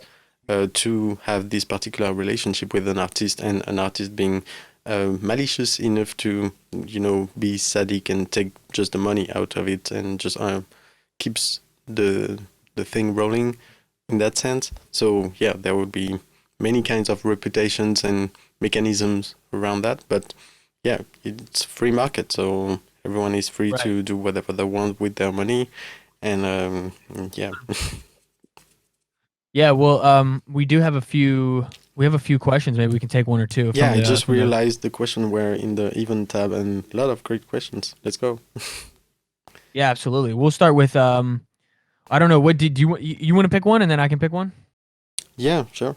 Let's go from start. I mean, I would love to go into them all if we. I mean, I'm free of time, so Oh yeah. Let's do it. Let's smack them up. Give everybody a shot.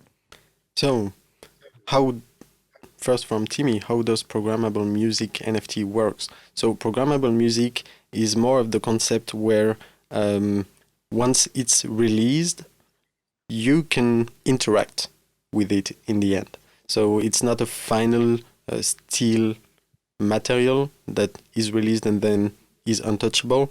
From the release process, there is still a level of gamification happening on the audience side that can play with the music. Yeah, that's how programmable music, what the concept is. So in the case of async, the collectors, for example, can collect the different stems of a song and then choose a variation, and then it influences the final masters that everyone can see and listen.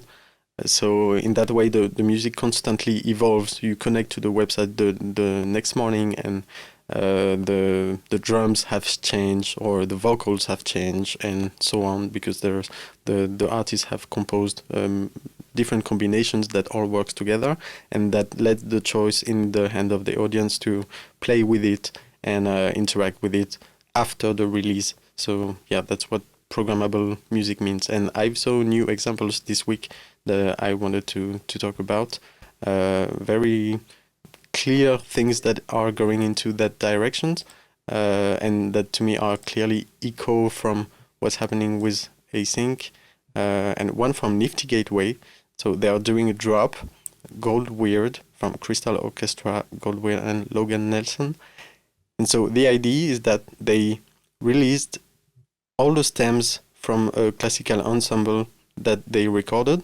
So the bass, the bassoon, the piano, the cello, and so that you can collect all of these parts separately, and then there's this sort of gamification where if someone collects the whole collection, they can, open a music software, put all the tracks and recombine what it looks like. But it's in echo to fractionalized ownership as well, so that one piece is split into different parts to invest in. But when I saw that, I was like, that really sounds like the async concept, but without the website, the tool to interact. It's just the separate tracks, but it is thought, in the same bakery, sort of. But there was another one as well that was really interesting, and it's from Peter Salomon-Sen that that is experimenting with the NEAR protocol, and so he put up this little website where you have, a sort of pads you can play, and you can alter, you have the different stems, the piano, the strings, the drum, guitars, bass, flute. This is very interesting. You have a little mixer with the faders. You can pan each tracks, left, right, everything. And so when you play, you compose your versions. If you want, each track has variations as well. It's all revolving around the what async music did, and then you play it, and when you like your version, you can simply mint it. You post mix and it creates it as an NFT. There's a limit here of 20. Only 20 will be done. But that's very interesting. You can play with it and interact with each stem. You see here, I just played only the bass. We put some piano and drums. But I can change the drums in real time. I can change the piano. So you compose your track, and once you're done, you mint it. And that's what programmable music can bring, so that the initial composer composed many variations, and then the audience choose. It's literally like the limited edition concept on async, where the audience has the ability to mint one particular version of the whole possibilities of combination that the programmable music process brings. So I took the question to show these two examples, but we can move on to the next question. Yeah. Programmable music is super interesting, and we were actually talking about a lot of interesting things with SongCamp and potentially kind of incorporating this concept, but I don't want to dive into it too much. There's a lot of interesting there's a lot of things still up in the air, but a lot of interesting ideas for sure. I'll just give one. I'll give one just to tease it. But basically, But basically, the idea was to create like a bounty, so to speak, for samples, and you basically go to a sample library and essentially, I think, please guys, what are they looking Yeah, for? They're looking for lane. What are you talking about? it's coming. Oh, okay. Sorry, there's something else. But basically, they're looking to create like a sample library, so you could have like 10 or 20 different producers all put samples into this library, and each one of those samples comes with like a certain bounty attached to it. So if you use it, it gets put into this split, and you put that all into a concept with async, and you got yourself a fucking massively, incredibly complex pie that could be split up amongst 100 people in a very Web3 manner that I think could change the game. Because imagine, you know what I mean? Like, it's just not possible Yeah, without this technology. And I realize I just explained that like a simpleton, but yeah, that's one it's of the things interesting. that excites me the most, is that we can at some point get to a level of macro royalties management that was never seen before, thanks to the digitalization, and the fact that maybe we can throw 200 people splitting royalties on something, and that would be just pure hell to manage in the traditional system. And all this in real time and so on. So yeah, I'm really looking forward this kind of it will go in the GameStop direction, in the Doge and everything. It will incentivize a whole community to make big noise around the project, because 200 people will be involved in the royalties, for example. So that will be truly powerful when it comes to the culture influence this can have in the future. Yeah. Well, let's go to another question here. So this question, maybe you can kind of maybe make sure that I understand the question, but Javier, I believe, you say an NFT music album would have limited edition for more value as an artist's collection. I'm not gonna lie, I don't know how to decode that. Mighty, can I'm not you? seeing the question. Where is it? Yeah, I was gonna Oh, say Javier. it seems like Yeah, more like yeah. Okay, I an got it. assumptive state. An Is it NFT an music assumptive album statement? would have limited editions for more value as an artist collection. Yeah, that's to me the idea of like vinyls or CD back in the days. You can have scarcity within a particular object, and so that's the same for singles or albums or whatever. Um, you know how you want to put it, but it works for all kinds of NFTs in general. But when it comes to music, artists in general and will and still have this concept of doing albums. So it would work like when you would do a vinyl. You have to just think of the audience you're targeting and see how the numbers plays. Because in my opinion, you can do 100 or 1000 edition of an album, and if you have an incredible amount of success, it will still look scarce in some regards. So, like you said, if Drake is doing a one-on-one, it is not targeting his whole audience, because he is too famous Right. for Right. them to let them access to something.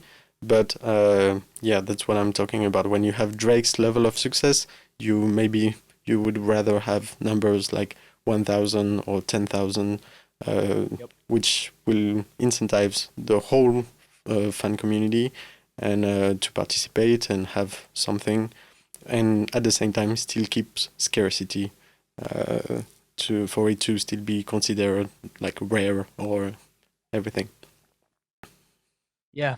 Um, yeah. I mean, I think in short, from my point of view, I think the answer is just just depends on the artist, and it just depends on what you're doing. And I think it could be more valuable to do a one of one. I think it could be more valuable to do additions. I just think it just depends, and it's just all about your approach. I think the best part about this technology in this world is that it pretty much pushes us. It pushes us into a place where it leans heavily on the creator and what you're creating, more so than clout or fame or trying to get like the next hit record or whatever. I think it really leans more into just being creative for the right reasons, and I think that also that's like one of the things that excites me the most is I think it puts more emphasis on the art and allows that to kind of live as its own physical product, so to speak, physical, digital, physical, whatever. Yeah. You know what I'm saying? But yeah, let's Yeah. pop another question here. Cypher and Music Camp, SongCamp are different groups. Yes, it's two different initiatives running with two different people. So Cypher on one hand, which is minting hip hop moments, and on the other hand, SongCamps, which is truly like a song camp to create songs. So it's two different things. And yeah, MightyMai, I'm going to mint on Cypher soon, next week. Do you recommend 1, 5, or 10, and why?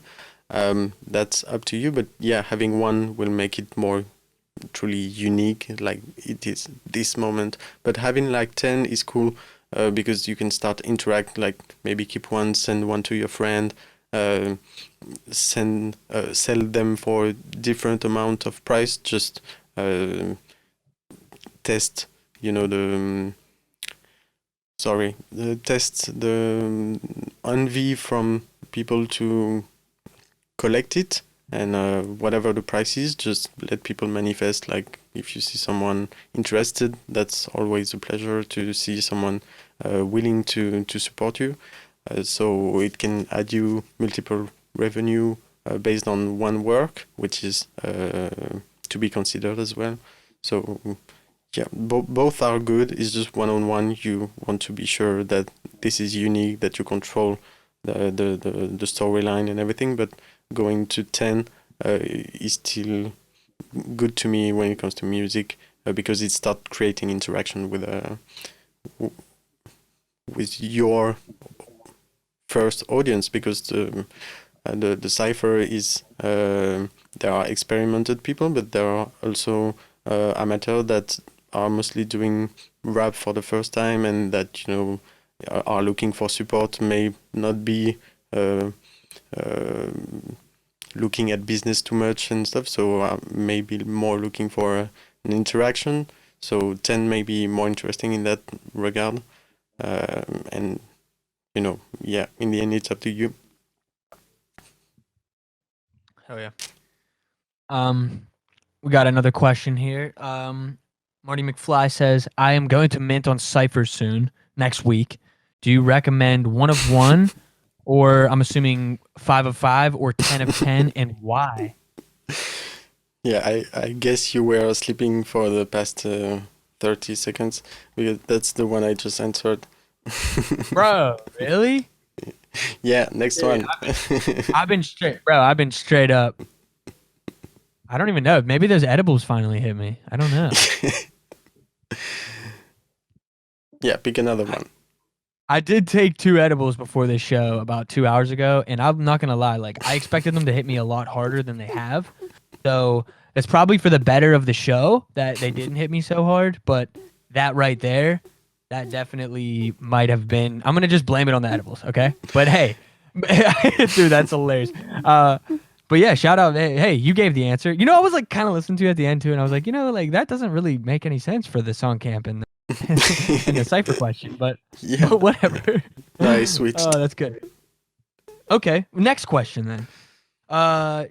Timmy says, what else do you guys think is missing from the Web3 music as of Web3 music? I'm just gonna say scene culture as of today, or something you wanted to add. Mighty, do you want to go first? I mean, I'll rant for a millisecond here. I just, and then I want you to run off it because I really don't have an answer. I just really feel like it's so new right now that as long as we try things and we keep doing things as a group and a community, and we're always like, okay, that didn't work. What worked, right? As long as we never hit a brick wall where we don't want to kind of take it to another level, then I really don't know if we're missing anything. I think we're just kind of right where we need to be. But ultimately, I think there's a couple things that would be awesome to have. Automating a lot of things is really, I think, the short answer. Automation of everything that we're talking about. Like, for example, Mirror basically made that split option for the SongCamp literally in 3 days for SongCamp. That is what I mean when I say, as long as we're open to adaptation and we're open to creating and learning from what we're creating in this space, then we're always going to figure it out. So I would say that when it comes to what we're missing, I would say automation would be sick. A lot of animation, automation for things like, for example, let's say that you could easily have, if you like something on Discord, it immediately gives them social tokens. Now I know that there is a TipCC bot that does that. I'm just saying, like, a platform that makes this happen on Twitter, on Instagram. Like, if you follow me on all these platforms and you talk to this thing, and then it gives you social tokens, or it pays you like this, or those types of automations, I think would be cool. And then a platform that basically and then just new platforms that are so easy to interact with, and their user experience is no different than Web 2, but only enhanced. Web 2, but enhanced with the Web 3 capabilities and the trading and all of that. Like a social media where you can basically trade NFTs, but it's just on social media, like, and it's just created on that platform, like things like that. And look, I'm just like almost theorizing. These aren't things that I'm like sitting here like, why don't these exist? I'm more or less saying little concepts that really I feel like could help push things forward. But ultimately, I think we're seeing some good things happen. As long as we're just always trying to adapt, I think we're gonna win. But if it's coming, dude, easy. Tell me when. Give me that early plug, because that is sick. That will change the game, I think, with Instagram and Instagram models, so to speak. Yeah. And everybody trying to like make money off of their Instagrams and social medias. I think once there's an NFT marketplace where a girl can, instead of putting up like some half nude photos on Instagram, she can put those half nude photos up on another platform and sell for $500 each, and just basically make a living off of that. But it's like already an OnlyFans, but it's already and happening. Yeah. I was gonna say I know that it is already happening. I know Foundation has like a whole situation going on over there with that, and I think that's sick. I think it's amazing. I actually think that sex workers is going to find massive success and massive freedom within this ecosystem. Sunrise to sunsets. You just walked into a grown-up conversation. Yeah, but to me, royalties, getting advanced smart contracts and everything that simplifies, let the artists just focus on their art, plug it into Web3, and then just don't have to deal with the tracking the art, time-consuming process that is usually occurring. And so, yeah, that would be the most priceless things. But in the future, as well, I think what's missing is what we don't expect, is things that we wouldn't have seen coming and be like, wow, this is indispensable.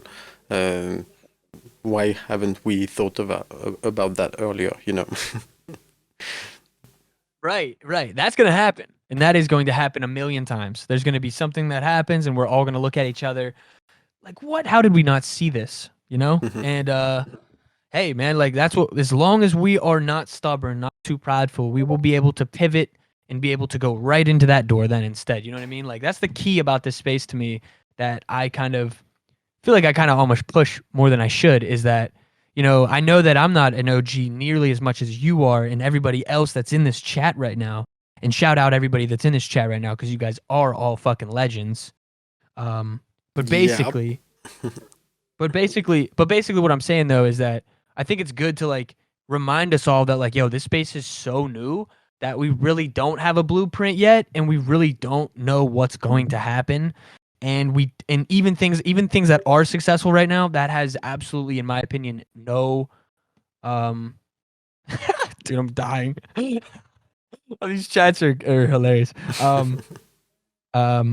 But yeah, we're just not 100% sure, and I think that's a freeing thing as well, though, because it allows us to kind of be as creative as we want and as experimental as we want. And Space Bender says, "You're high as fuck." Dude, yeah, the chat is on fire tonight. I love that. Look, full disclosure to the chat, I'm pretty much high as fuck every single episode. and I'm usually smoking during the episode. I realize that might have ruined some of the PG vibes for some people in here. And look, I don't want to sound like I'm that guy, but like I'm just saying, like typically speaking, that is the truth. So, Is that the moment to play the commercials and? You know? No, I'm just joking. I love the energy though. I love the energy today. Yeah, absolutely. We almost 2 hours and still questions coming and things to talk I like about. the questions.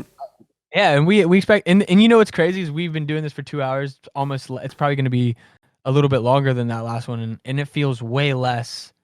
Like it feels like way less work. You know what I mean? Last week felt not like it was work, but you know what I mean. Like there was a little more pressure involved. Like I know you were Yeah, different working vibe. Yeah, it was different really vibe. important. Yeah, absolutely. It was important. But yeah, I like Right. to have those different vibes, and yeah, we wanted to have as well this sort of big participation and interaction. That's why we're here on TokenSmart as well. So thank you a lot again. Shout out to everyone in the chat. Shout out to TokenSmart for this incredible energy they are working on so hard.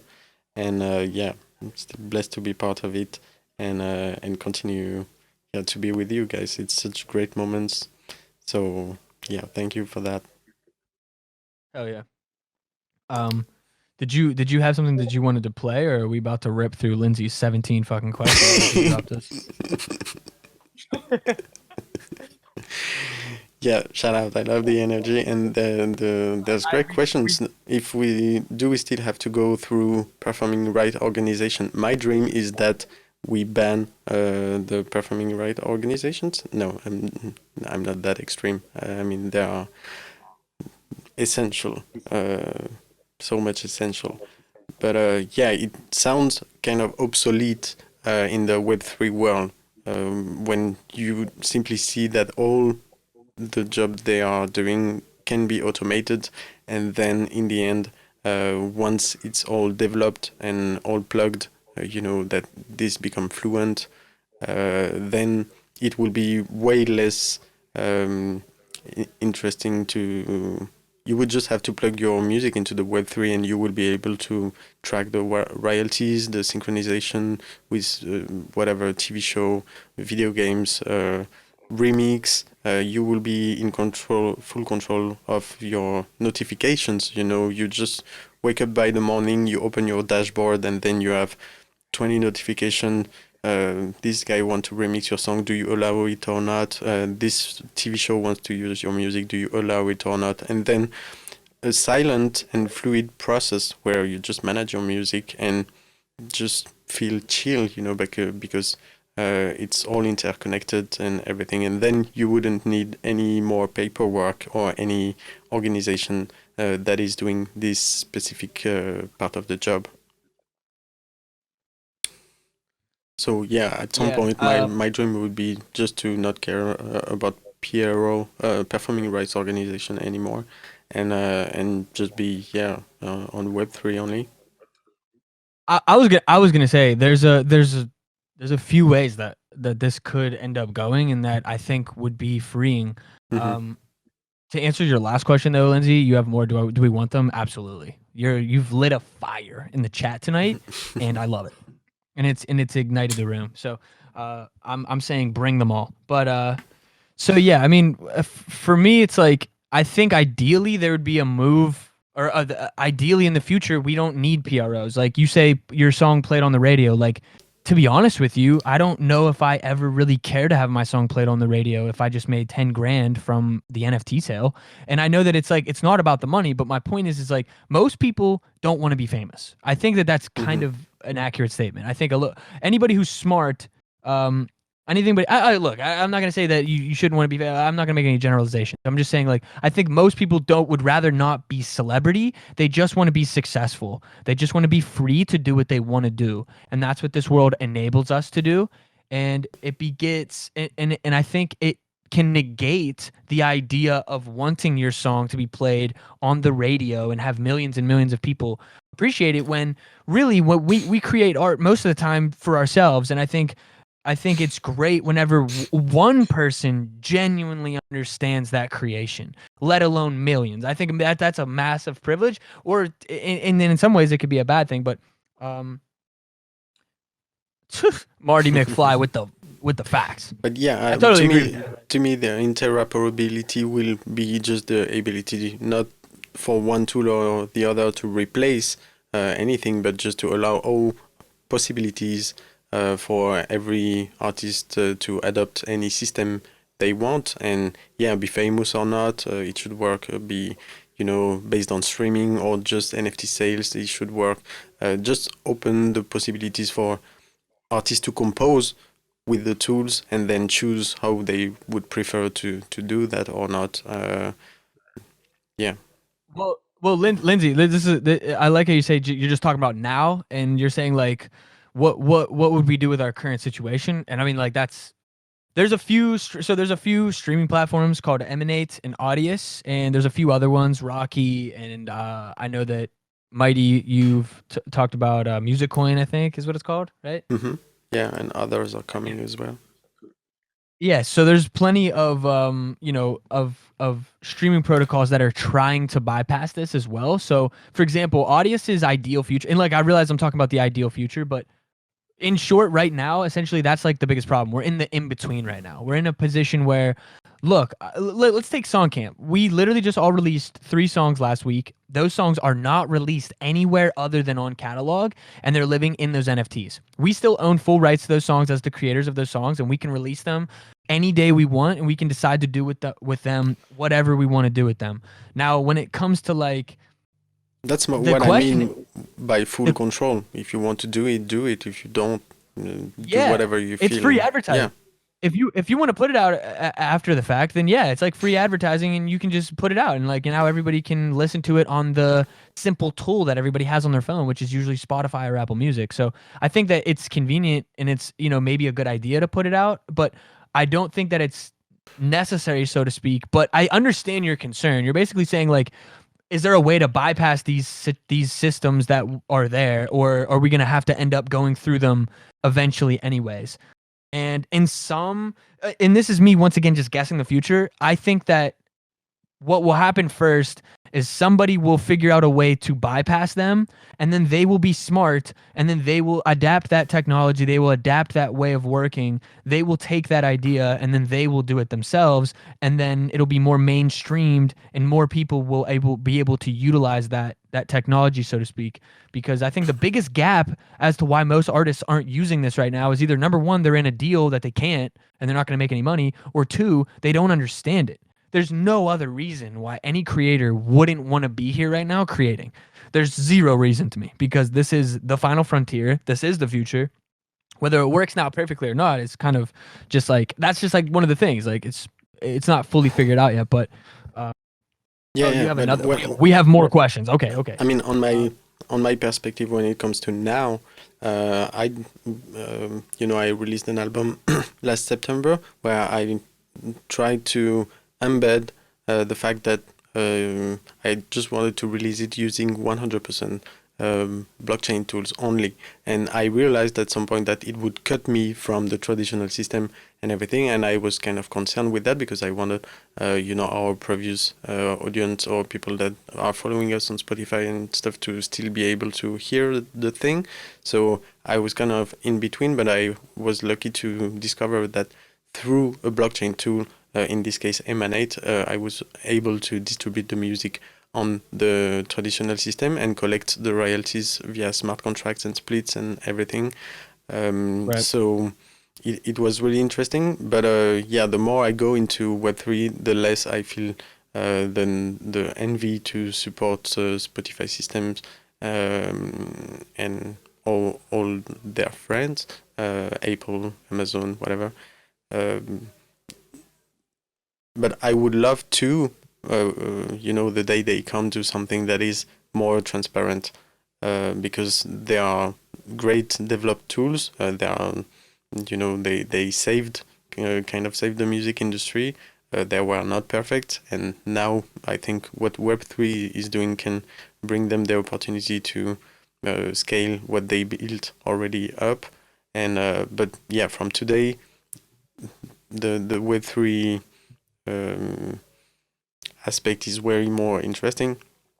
It's just in the, if you're looking for people that are not aware of Web3 or anything, to still be able to connect with your music, it's still important, but at the same time, it's still kind of a mess to manage on the paperwork side, to have both the blockchain and the traditional distribution services to collect the royalty from and everything.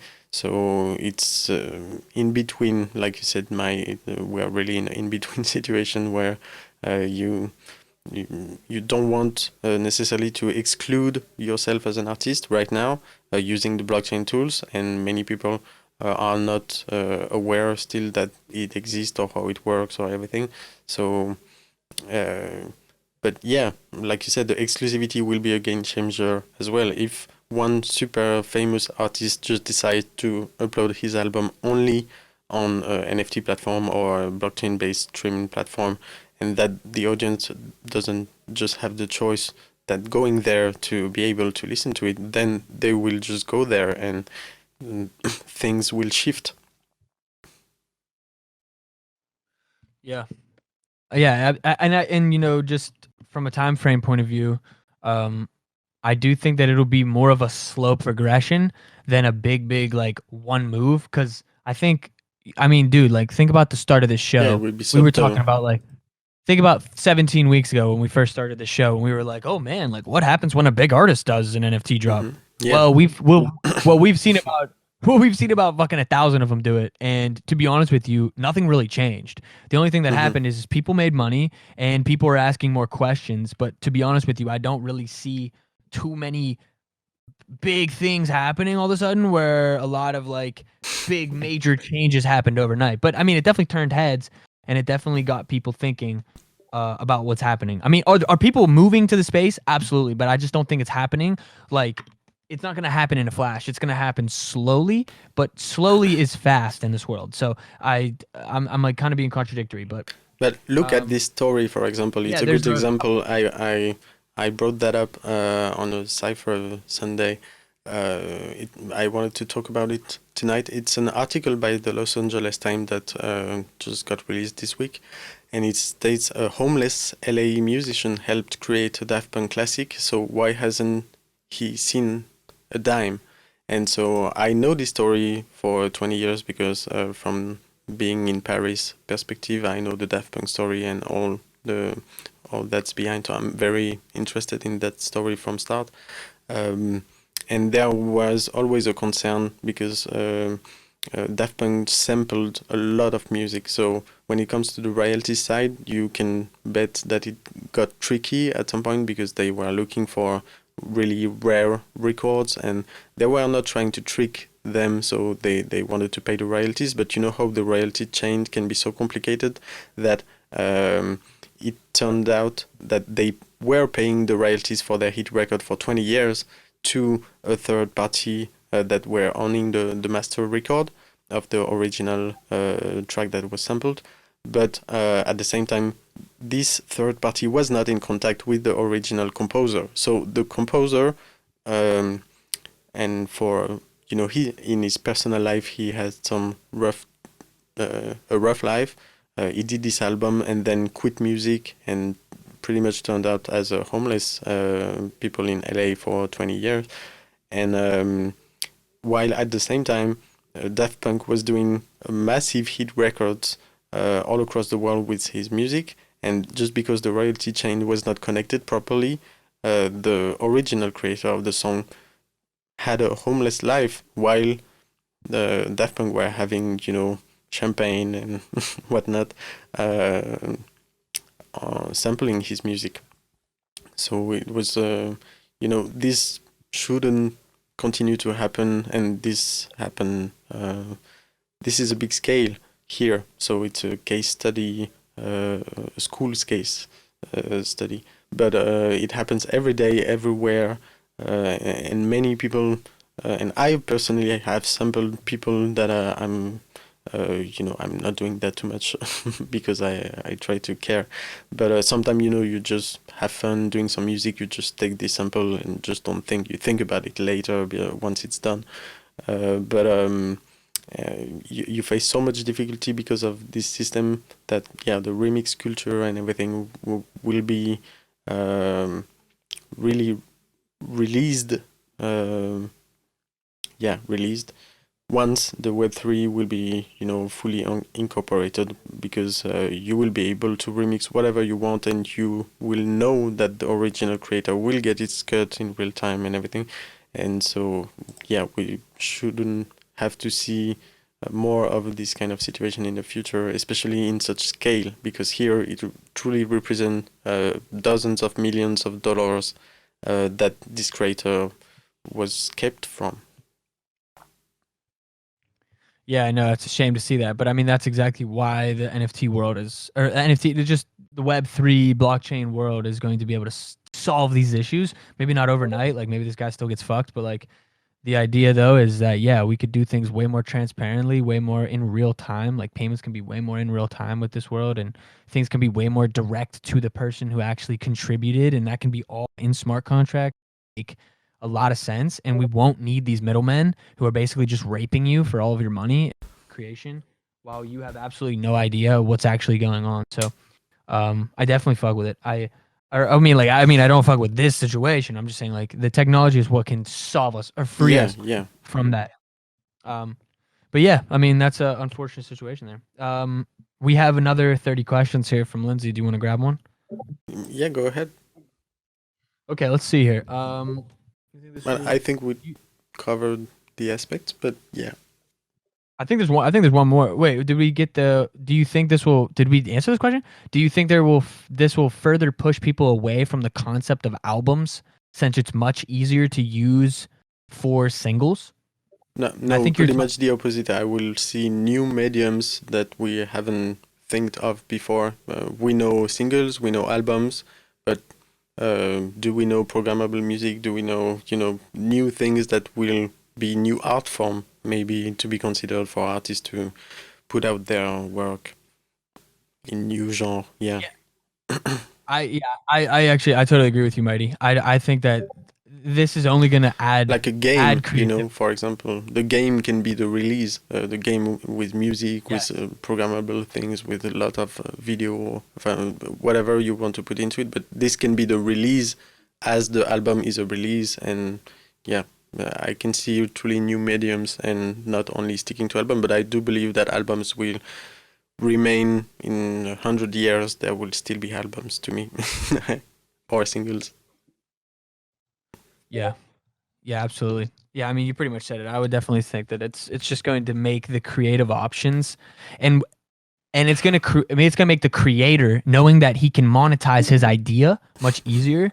It's going to just enable the creator to be a lot more unique and free in what they decide to create, because they know that they'll be able to value it much differently. So I think it'll once again put way more weight onto the actual art where it belongs in the first place, and we don't feel like we're being exploited by trying to make a pop record or trying to make something that is going to get on this Spotify playlist. Like all that shit sucks, dude. Like, and that's why you have so much music that sounds the same, so to speak. And that doesn't mean that the music's bad. I'm just simply saying it's like the intention of the music is what I think might be not great. And I think that's why this world is so incredible, because it leans into being creative. It leans into providing a unique experience that's one of a kind, or a non-fungible experience, an NFE. Yeah. Absolutely, but that makes me think. I'm trying to find it back of this Hink and Nunk release of programmable music as well. But I can find it here, where the release is an HTML document where inside you have different recordings, and so that's not an album, that's not singles. It just recorded moments from 3 months recordings every day, and the NFT in itself, in the end, is an HTML file embed file like an iframe with you can interact with it, you can click, you have menus, you have it's very well put out, and then you can listen through all these different recordings through this UX that becomes the recipient of that any other medium cannot bring in such form. But yeah, I'm trying to find it back. I don't. Uh, wait, did you ask me a question, bro? Because I missed it. No. Oh, okay, cool. While you're looking for that, let's see here. Is SongCamp ripping off Bandcamp by the name, which adds into the question above, song, not album camp? Well, given that we answered that question above, I would say, short answer, just no. I mean, honestly, like long answer, no. Short answer, no. Short answer, no. Long answer, no. They're like, it was a dude, Lindsay. You can't come at me with that sarcasm. It's going right over my head. It's way too. You're right on the threshold. You're teetering right on the threshold. Yeah, way too high. Way too many edibles. But yeah, no.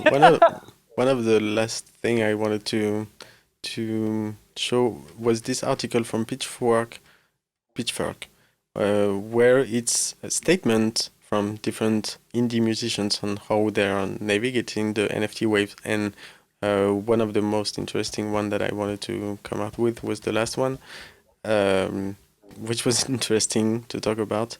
So from Vladislav Delay, the Finnish producer released a subscriber-only track on Bandcamp called NFT, which is not an NFT.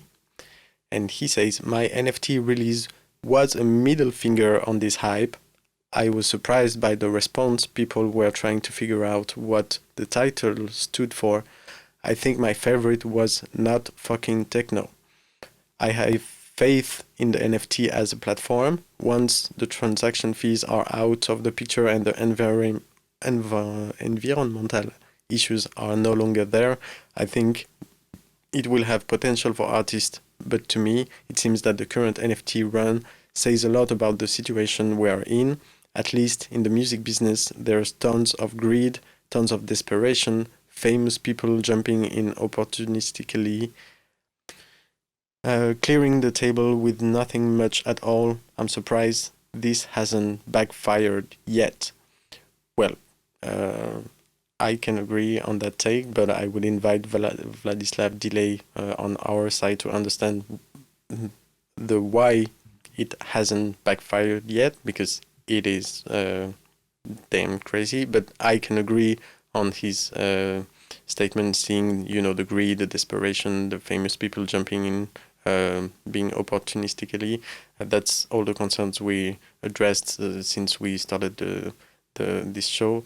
And but yeah, as well on the other side, there's way too many incredible things that can be built on top of that worth bypassing the negative energy and work hard to see it happen.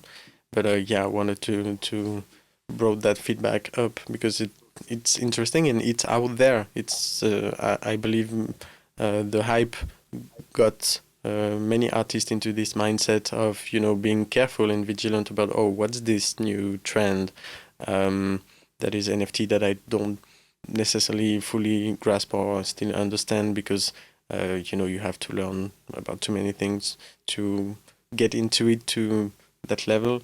But at the same time, it worth getting into it. But yeah, the idea is out there. I believe a lot of artists are concerned or worried about seeing that as a hype that they haven't got into before, and they appear in their life as the form of just a hype. So yeah, do you have thoughts on that? Yeah, I mean, I think I have like two questions. Number one, I actually don't really disagree with him, ironically. But the thing is like, he says, I'm surprised this hasn't backfired yet. Like, how can this backfire? I don't really understand that. I mean, like I said, like, we're in such a we're in such an interestingly positive space that is so unlike the other world that it's hard to even exude the gratefulness that actually should come from this world. But I mean, but with that being said, at the same time, I do also agree with him that, like, yeah, there is a lot of desperation, there is a lot of greed going on, but like, it's all determined by the free market. It's all 100%. Like, this is the game. Like, what's he mad at? Like, I don't understand. It doesn't really make sense to me because it is going, like, and he even says it is going to be the future, and him kind of like trying to like put a middle finger to it and then basically be like, yeah, it could be valuable later. Like, it just, I don't really understand that. Like, that's like telling somebody that like, like I don't want to give an example, but yeah, I mean, it just doesn't really make sense to me. Because on one hand, he's like saying "fuck you" to the whole community, basically, like, oh, you guys are all just desperate. First of all, you're fucking damn right. Artists that have been making music for the past 10 years are fucking desperate, my guy. Yeah. Absolutely. Of course I'm fucking desperate. We've been working hard and we've been getting nothing for it, and we've been getting treated like we're nothing. Like, look, I got nothing against that. I think that desperate. First of all, everybody in some respects is semi desperate in the situation that has been set up against us. In some respects, I don't want to make it sound like conspiratorial, but like, hey man, this is a tough game out here, right? Mm-hmm.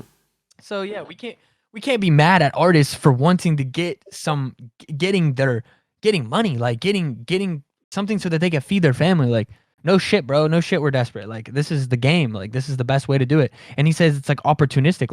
Like I've said to you. No, he talks about the famous people being opportunistic.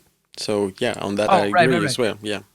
Well, whether you're famous or not, I mean, definitely. I think this is like a prime example of somebody who has like the right idea, sort of, but like he just missed it by a millisecond. Because if he would take 1 more hour and look into this and understand it, I think that he would have a much more, like, he would actually get it. He would see why it's long term and why his opinions are like just shy of getting him all the way there. Because he says it, he gets it, but then he just goes negative on it. He just basically is like, oh, but this is bad. Because sure, like, a big artist is coming in and opportunistically making $1 million off of a fucking NFT, dude.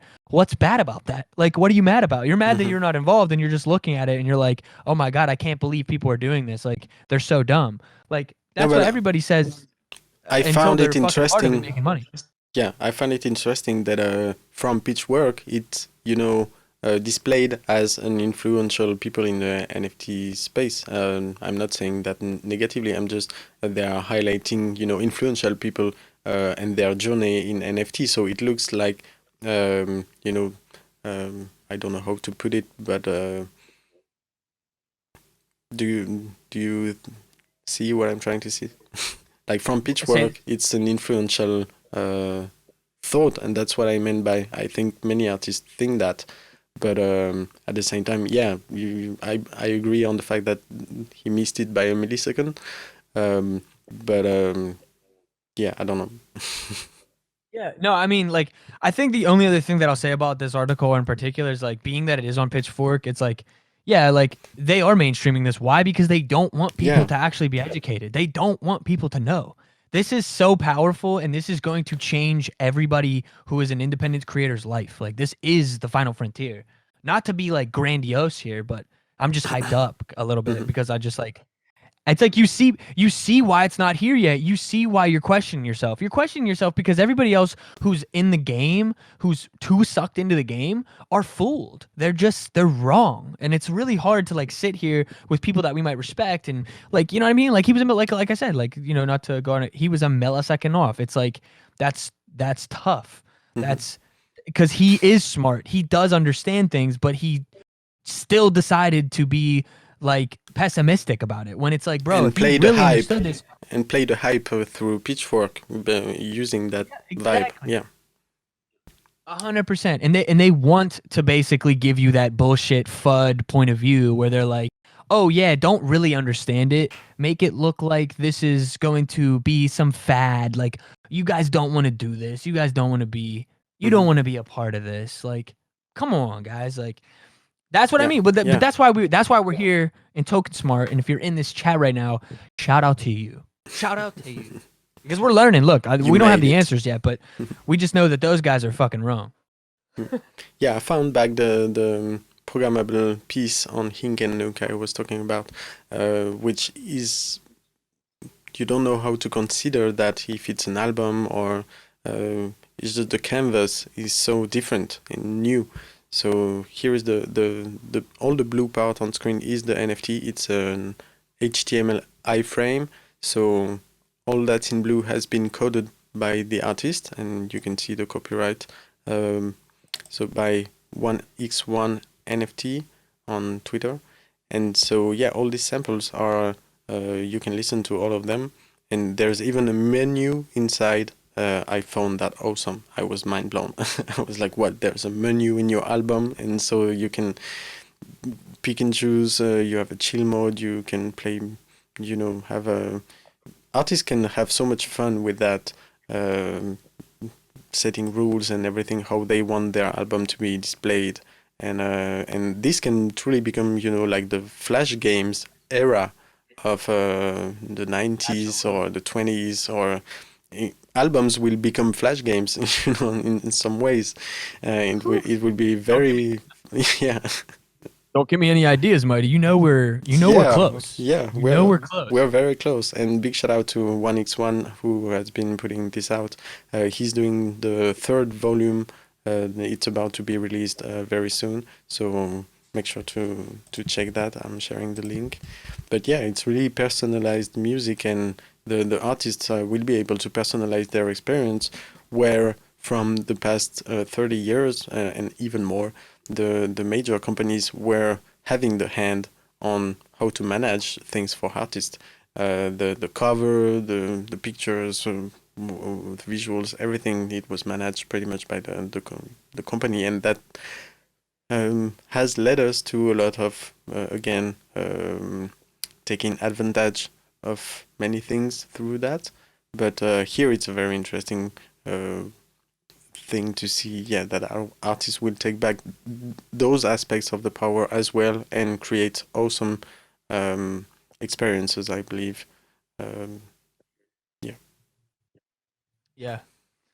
What I didn't mean to like rush the point. I was saying like, what if we used this type of thing to help tell the story. But I don't want to necessarily dive into that whole topic right now. But yeah, no, this is we definitely like did this on another episode, right? We showcased this, correct? Yeah, this one, yeah, absolutely, we did. So you can refer back to another previous episode, but I don't remember which one exactly. Anyway. Yeah. I was just about to say, where are we at with it right now? Did we answer all the questions? Is there anything else that you think we should bring up? I just wanted to do a shout out for the third boombox that just got released, and wanted to play this short clip. Improved by hiring a voiceover person, off voice. I don't know how it's called in English, but the kind of advertisement voice to make the teaser, and it's I love the vibe. Just wanted to play it real quick. Boomboxhead Collectibles. Number 1 sold out. Number 2 sold out. And number 3 is about to drop.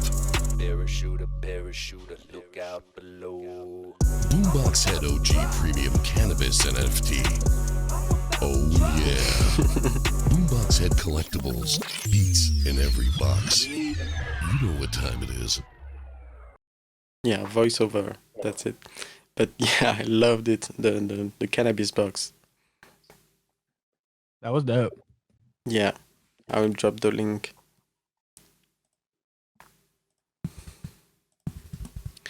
But yeah, no, beyond that, I think I just wanted to shout out as well Skrilla, because they are doing a music NFT live auction this May 15th in 3 days, where they collected a lot of pieces to be sold during an auction they are organizing along with Theo Goodman. and I thought it was a wonderful initiative going on. So yeah, I will drop that link as well. Go have a look on that music auction. It will be really interesting, and a lot of great pieces are collected and will be sold here. Some historic pieces as well. So yeah, make sure to take a look into this. It will be really interesting. So in 3 days, yeah. But beyond that, yeah, no, we're good. I have a few tracks that I wanted to play for fun, but on the topic list, I'm done. Yeah, just this Kurt Cobain story to highlight what we were saying on the previous shows, that you know, the music industry have great interest to look back in their cave, what interesting assets they have to put out as one-on-one and create value out of it. So here's Kurt Cobain last session photo shoot will be sold as an NFT from the photographer. So yeah, it's one example of how the music industry will look into its history to create NFTs and create maybe the greatest value they have in store right now, and they can start off today. And this was just a good example of we were talking about it, and it is just literally unfolding just before our eyes. So yeah. What? No, yeah. There was two things I was gonna say. Number one,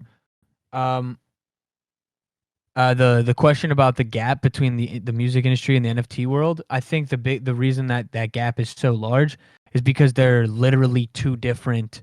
Wait, hold on. Let me make sure I understand your question. Are you saying music, or are you talking about like mainstream industry in the NFT world? Is that what you mean, or do you mean literally like music and NFT? Anyone in music?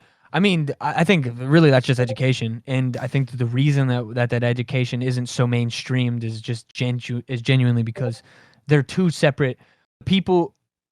Yeah, but why isn't anyone trying? They are. I would argue that they are. I just think that the voice is so quiet because the world that this is coming from, we are the underdogs. Everybody who I've met in this space is essentially, they don't fuck with the other world. They wouldn't win in the other world. That's the best way to put it. They wouldn't win in the other world because they decided to not play that game, right? And I think because of that, they're already setting themselves on the opposite end of that world, so to speak. And I know I'm being a bit metaphorical, but I basically think that everybody here right now is on the polar opposite of what that world is, because this is created out of like defiance of that world. So because of that, that's causing the gap to be a lot bigger.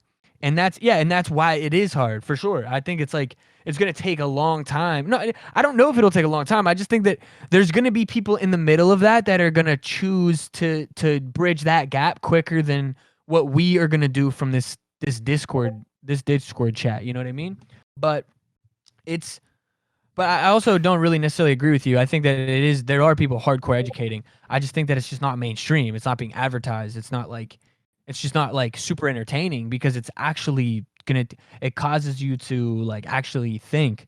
And most people don't want to actually think. Like, to get something early, you have to be seeking the truth. You have to be seeking the info. You have to be actively into it, and you have to be okay to be by yourself. Nobody's going to help you.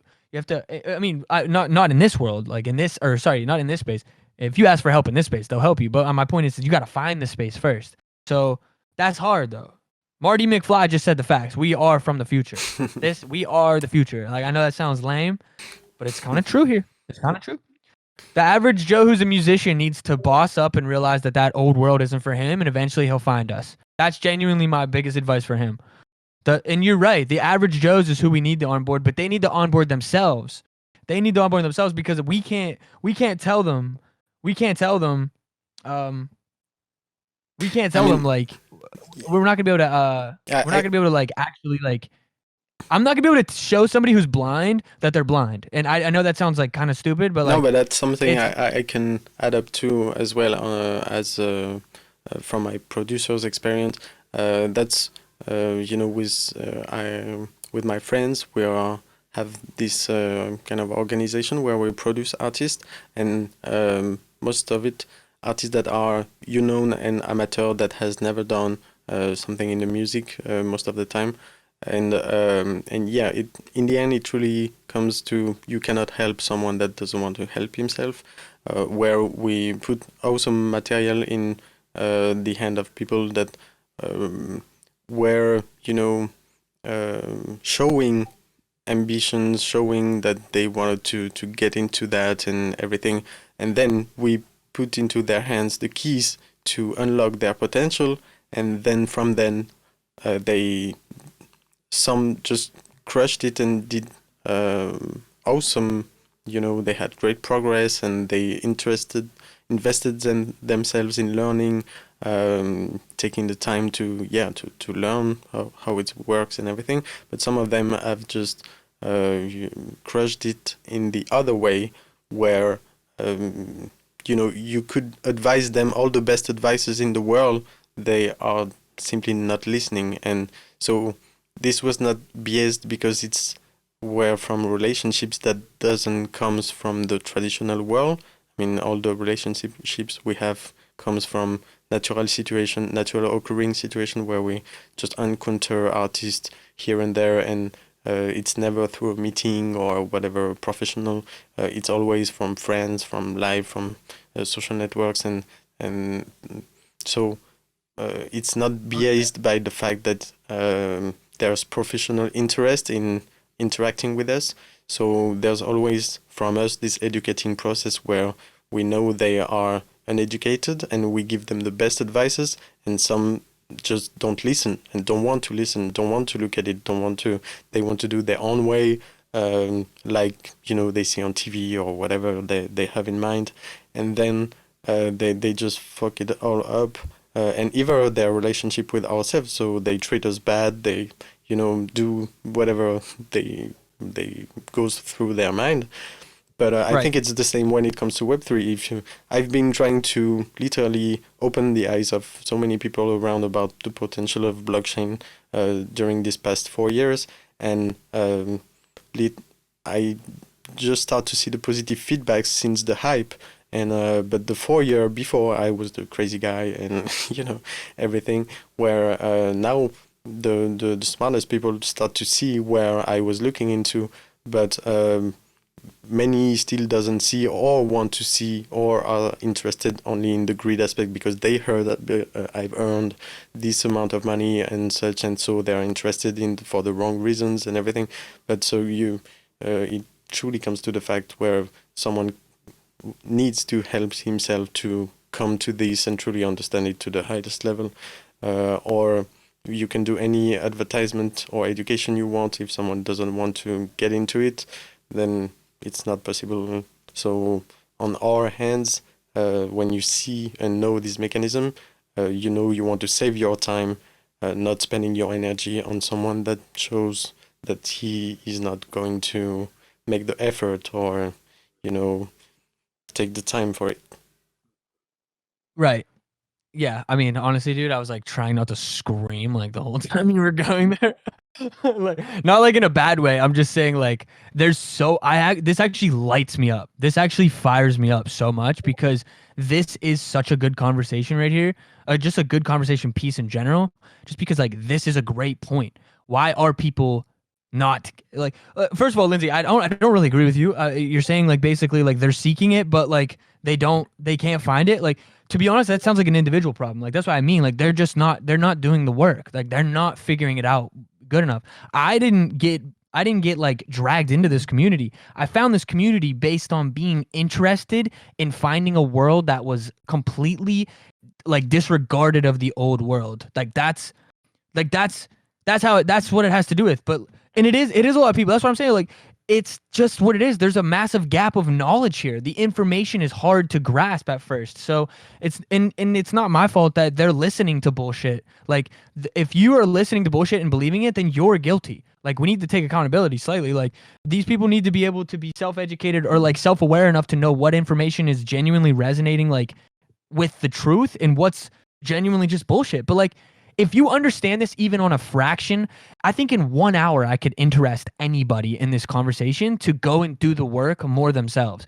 Nobody is going to like scream from the mountaintops of like anything. I mean, I honestly don't understand. Like I think it's almost like it's almost like as if I was like somebody from the Joe Schmo world right now, and I was mad that like I found out about this world later on, I feel like that person is almost entitled to knowledge. Like you actually said it earlier too. You're like the teaching in secret. Like no, like in my opinion, no knowledge is secret. It's like you just have to search for it. And Yeah, even the elites but know this shit. They put that shit yeah, out there for everybody to see. But yeah, the right eye has to see it. The right eye has to see it. You got to be the one to understand it. You know what I mean?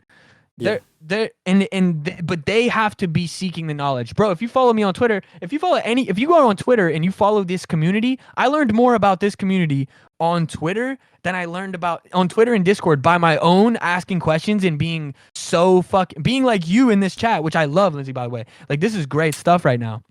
No, I feel that honestly. Like if you want, maybe we can have like a banter We later or don't like as on another well. episode. Lindsay, Yeah, because but it is like it's like these are like these are but good. This is a good conversation though. yeah, It's because like this is the a good question. Like why? the entertainment world cannot be taken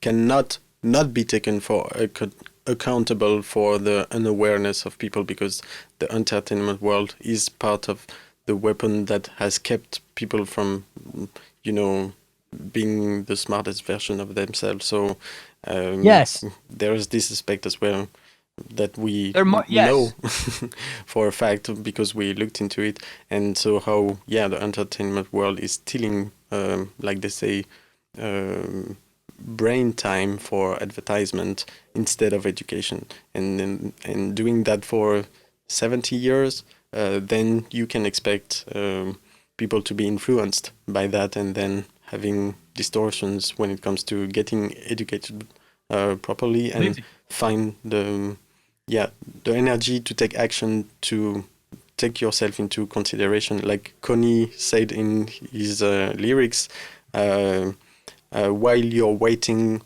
for a savior, I decided to save myself. And that's the thing that this kind of capitalist culture created, is that everyone is waiting from the society culture to be their savior, and maybe it's a deceptive thing, you know. Yeah, absolutely. I mean, like, look, let's, just going off of that mainstream article we pulled up, like, and first of all, Lindsay, by the way, you also know what your job is for the next week, and that's to bring everybody that you know who doesn't know shit into this world, because I want you to say you know a whole world like that. I love it. Bring them all to the MightyMai show, and next week we'll educate the fuck out of them. But like, that's the best I can do. That's the best I could do. Bring them to TokenSmart. If you want them to know some shit, TokenSmart was legitimately the first Discord that brought me in, and it was one of the most educational ones as well. I think it's a little more general, but at the same time, like it's gotten so much further, and like but no, yeah, bring people in, bring them to the podcast. We'll fucking educate them up. Like, but I don't know, like unless you want to throw 10,000 at a marketing plan for us, I don't really know how to scream it any louder. Me and Mighty didn't decide to do this podcast to like stroke our own fucking cocks here. Like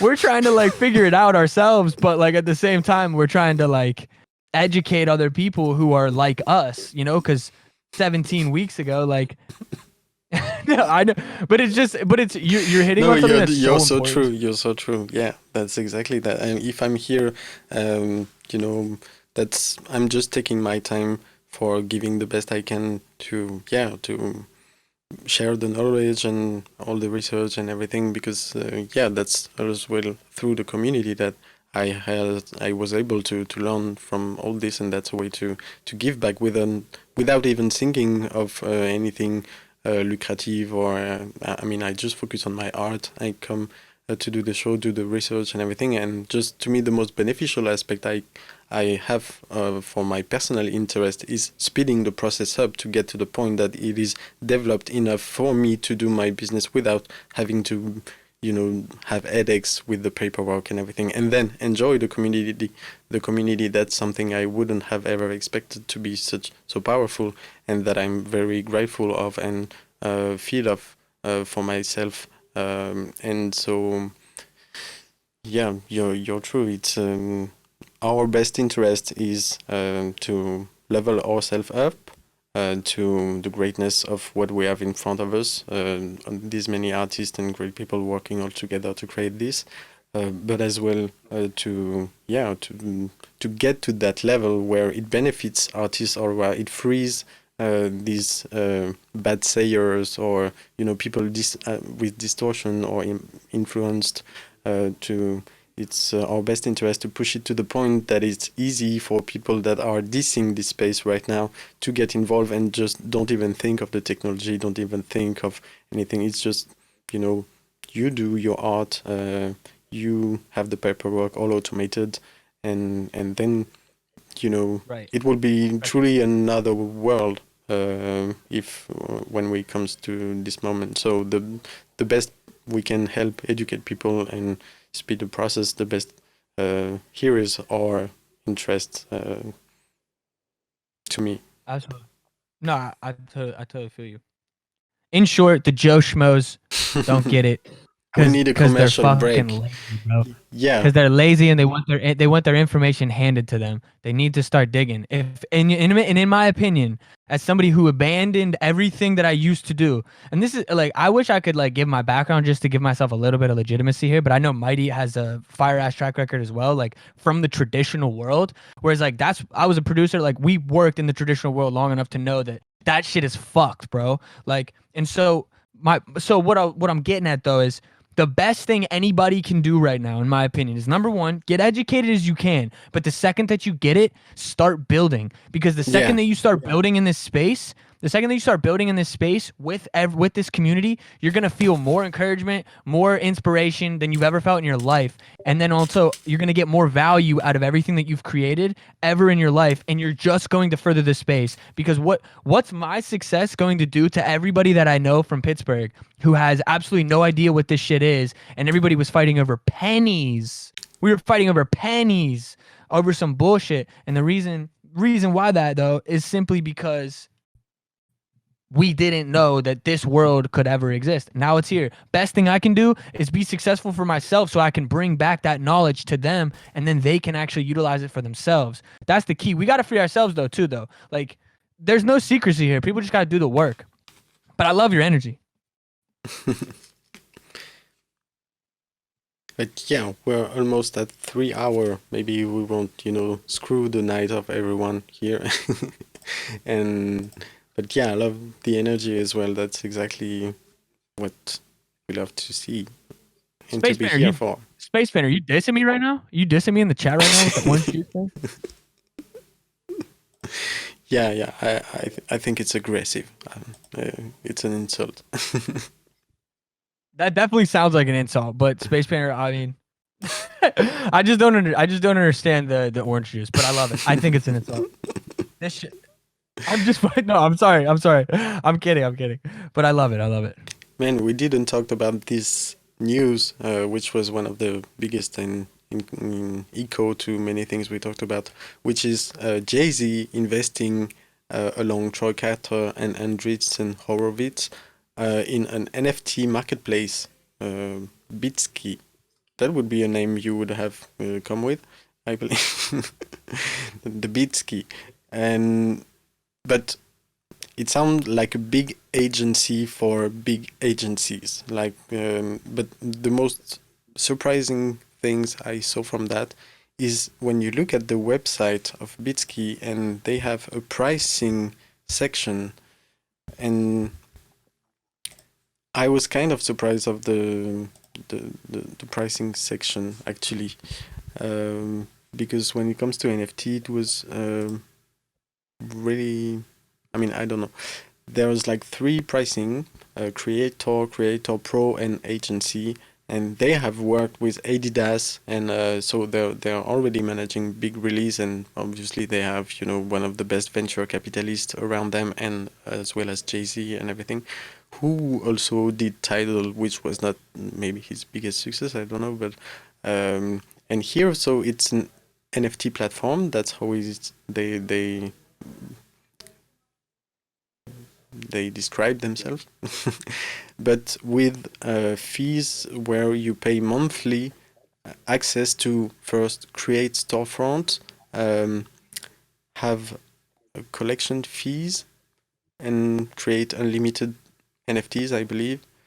They taking a 10% cut on the NFT, and you have support. So I'm like, what am I looking at?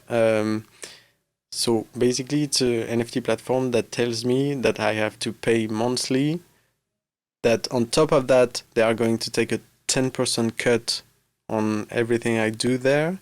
And then to create a collection has a fee of $100.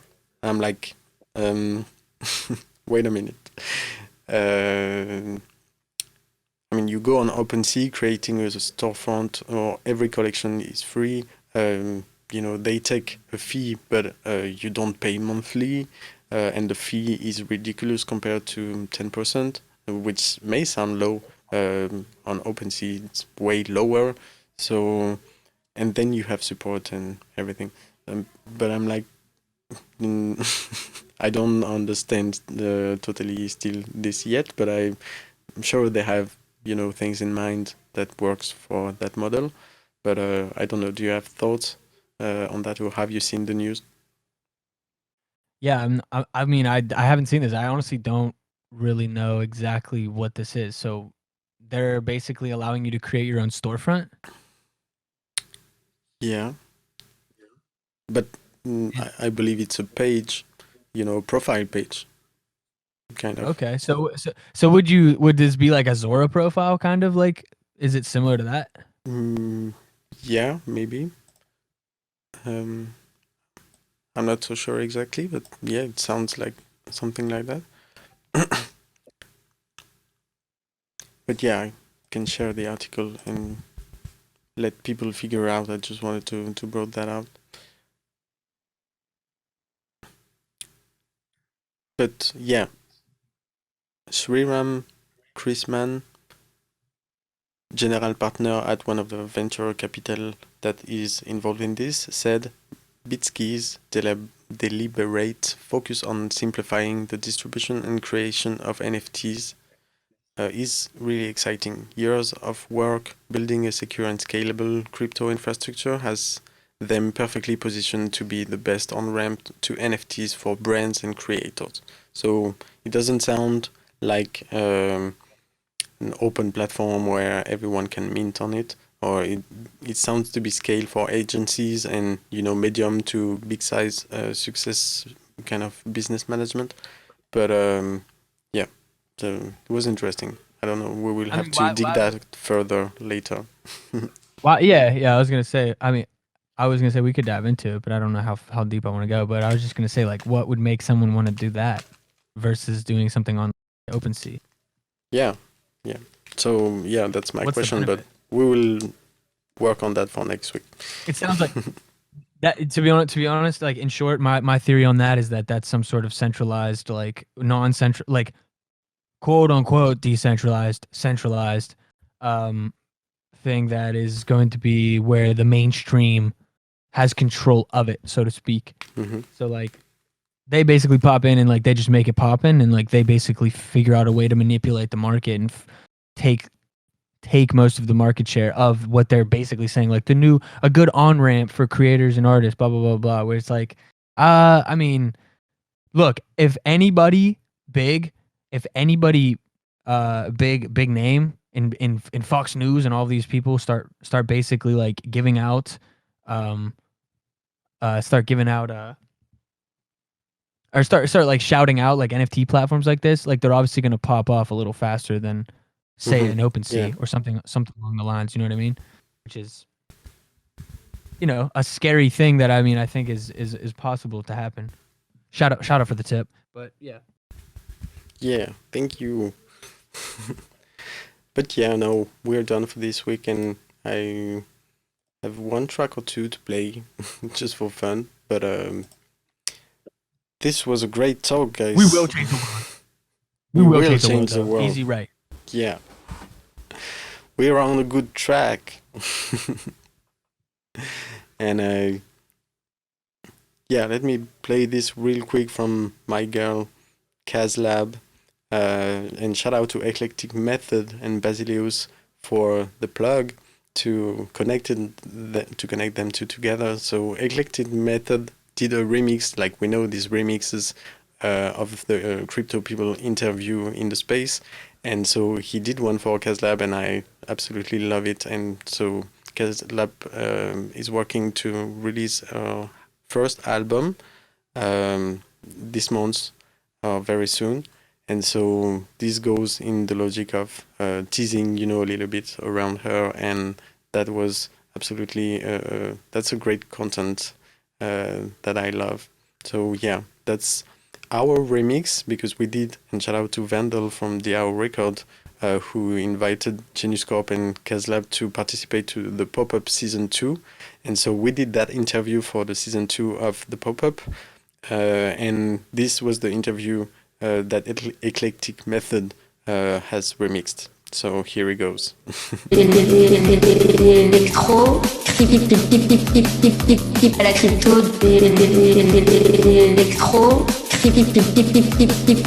à la crypto, la guitare électrique, je vais faire de la musique, la direction artistique, ma musique. With KazLab, De collab, KazLab, de collab, électro, à la crypto, électro, à la crypto, ou dans la cryptoart ou Twitter, quand tu vas à Paris, je sais pas, à de l'électro, à du rap, la guitare électrique, je vais faire de la musique, la direction artistique, ma musique. Électro. So yeah, big shout out to Eclectic Method. It's a great piece. I love this one. And so yeah, check out KazLab for her upcoming release. I know she's been working on a music video, and she has taken from shots and did some fun thing with crypto voxels. So just had a teaser this week, and it looks great. So look out for her work. She's been one of the artists that we work with since 3 years now, and that has been one of the most implicated, invested in learning the new tools. And so she jumped with me straight into the crypto. She met with Lulu XXX, which is an incredible visual artist, coding artist in the space, and they are doing collaborations together. So, and this relationship, that's one other example of how the community, you can meet your peer, your soul brother or sister in the space, and then start building, like you said earlier, Mai, start building something that will last, and that at the same time illustrate your life within this community. And that's something we talked about for some musicians, that tokenize work prior to being in the metaverse culture and so on. So to me it makes more sense, or it resonates more to see the craft that is influenced by this culture, and his creator created thanks to it. So yeah, again, shout out Eclectic Method, KazLab, Vandal, and yeah, look out for KazLab album this month. Mai, are you still with us? I'm still alive. No, I'm still here. Do you Very like XRP music? Because that's one of my favorite in the space. When I come across XRP music, I'm always like, okay, I click and I enjoyed it. Wait. What do you mean XRP music? I mean, there's people doing songs about the blockchain or Bitcoin, and so, but there's a niche of people doing music exclusively for XRP, and I love them. They have a special vibe, that the XRP vibe. That's cool. They know what's coming. They know XRP is going to be the central bank digital currency of the world that's going to roll us all. Let's go. Yeah. And shout out to XRP Bags, who is an instigator of the XRP niche music creator content. And so this beat has been produced by XRP Bags, which has already released several albums actually on XRP. So lots of content been produced, and it sounds great. So shout out to him. And he produced this one, but it's other singers on it. The group is called The Kills, and the track is named Can't Get Our Keys. You can't get our keys. The drawbridge is closed. Gators and the boat bodies decompose. Creeping through the cemetery, Cybertruck, hearse, body bags in the back, and the stuff with mad serbs. Bags on the speakers, and we blazing that bird. Supreme witch by my side, we breaking that curse. J kill XRP is what they call me, blowing clouds all day with the XRP army. Talking about XRP like Alex D. I rock it on my hat and even on my hoodie. I walk around town telling everybody. They all think I'm strange, like I'm acting crazy. They just walk away like a bunch of zombie. XRP moon, fly away from Killy. X is in my eyes, it's an XRP possession. Miss J Kill here buying on the dips and the corrections. The priest is on the scene to do the exorcism. He accepts XRP, yeah, he's down with futurism. 4-second transaction, soul returned in seconds. I got XRP on my necklace, touch my bags and you'll be headless. My crypto game relentless, getting high, gains are endless. If you missed out, that's horrendous. You should have been investing on our shrine, we're manifesting. We're leaving this dimension. From Killy, we'll be jetting to our castle where we're heading. You can't get our keys, the drawbridge is closed. Gators in the moat, bodies decompose. Yeah, I think that's why I like the most the XRP music, because it creates so much activity and and division and fight over what's happening, especially with the XRP thing. So yeah, shout out to the Kills and XRP Bags. We believe in the future. We here. Hey, listen. I'm a fan of the conspiracy, so to speak. I didn't know that's what they call it, but that song was atrocious. I'm just kidding. Yeah, I like the vibe. Hey, listen. I like the vibe. No, they worked hard. They worked hard. I mean, or maybe they didn't. Someone is asking for the Ethereum remix, but I haven't seen too much Ethereum thing. I've seen it in amongst the crypto art community, but not too much outside. I'm just clicking right now on YouTube Ethereum music, and I got this one. I have no idea what this is, but and maybe I will do an Ethereum remix by myself. Yeah, I'm not sure I want to listen this actually, but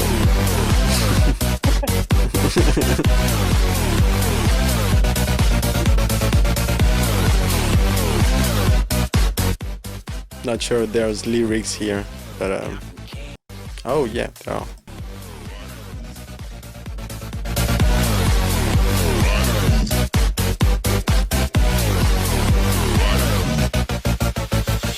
I really like you to be my private dancer. Her body smoking, then she died from cancer. She dancing hard as cook crack. All fucking hook back.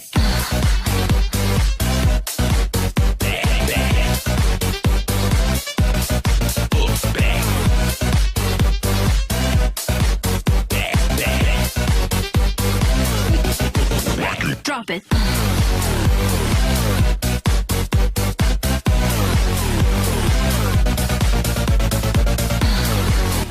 Yeah, here was the Ethereum version. What's been produced by the Ethereum maximalists out there on YouTube. Yeah, that was But tough. I love these communities, fighting for their coin in music and everything. That's the cultural aspect of it, and that is setting the ground for the metaverse culture, and that will be, you know, the ancient music of this culture and the roots. So whether the songs are good or bad, yeah, it's just witness history with that, and I love this aspect. But yeah, Right, right. I can't be song shaming when they're being satirical. You're right. You're right. You're yeah. right. Yeah, it's not about critiquing the music. It's more just about the energy and the vibe. Yeah, but and there's this last one I know that I wanted to play shortly from our guy DeFi Kids that has done this one a few months ago. To it was, I think, a tribute to Crypto Finally, and it was it was great. You know, Crypto finally got it, and she played with it. You know, having song about her, and yeah, the song is great. That's a show. See, you ever heard of Bitcoin? Nah, man. Check this out.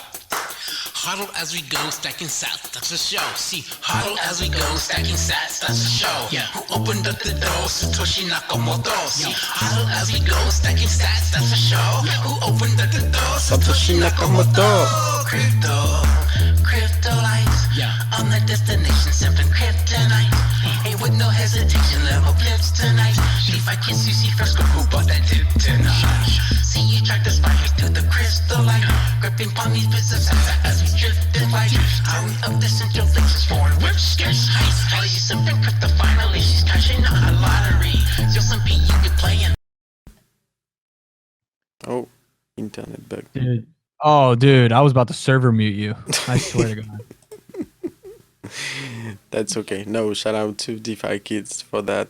I love it. But yeah, I understand your point of view. But I enjoy I'm those. kidding. I truly enjoy I'm those. kidding. I'm kidding at this point. But yeah, it's dedicated to Crypto Finally, and she's not involved in this, but she was aware of the existence of it, and she played with it. She was honored, and she liked the initiative of having a song dedicated to her. So yeah, it happened. Wow, big moment for me in the chat. Really appreciate that. But yeah, I mean, you know, it was a good tune, I guess. I just don't want us to turn into I just don't want it to turn into meme music, you know? And I know we're not. I know No, that's I know part that's of not. what's happening and what's been produced with it. But yeah, no, it was just for the fun of it. Pacholi. That No. Meme music is necessary for surely. Yeah.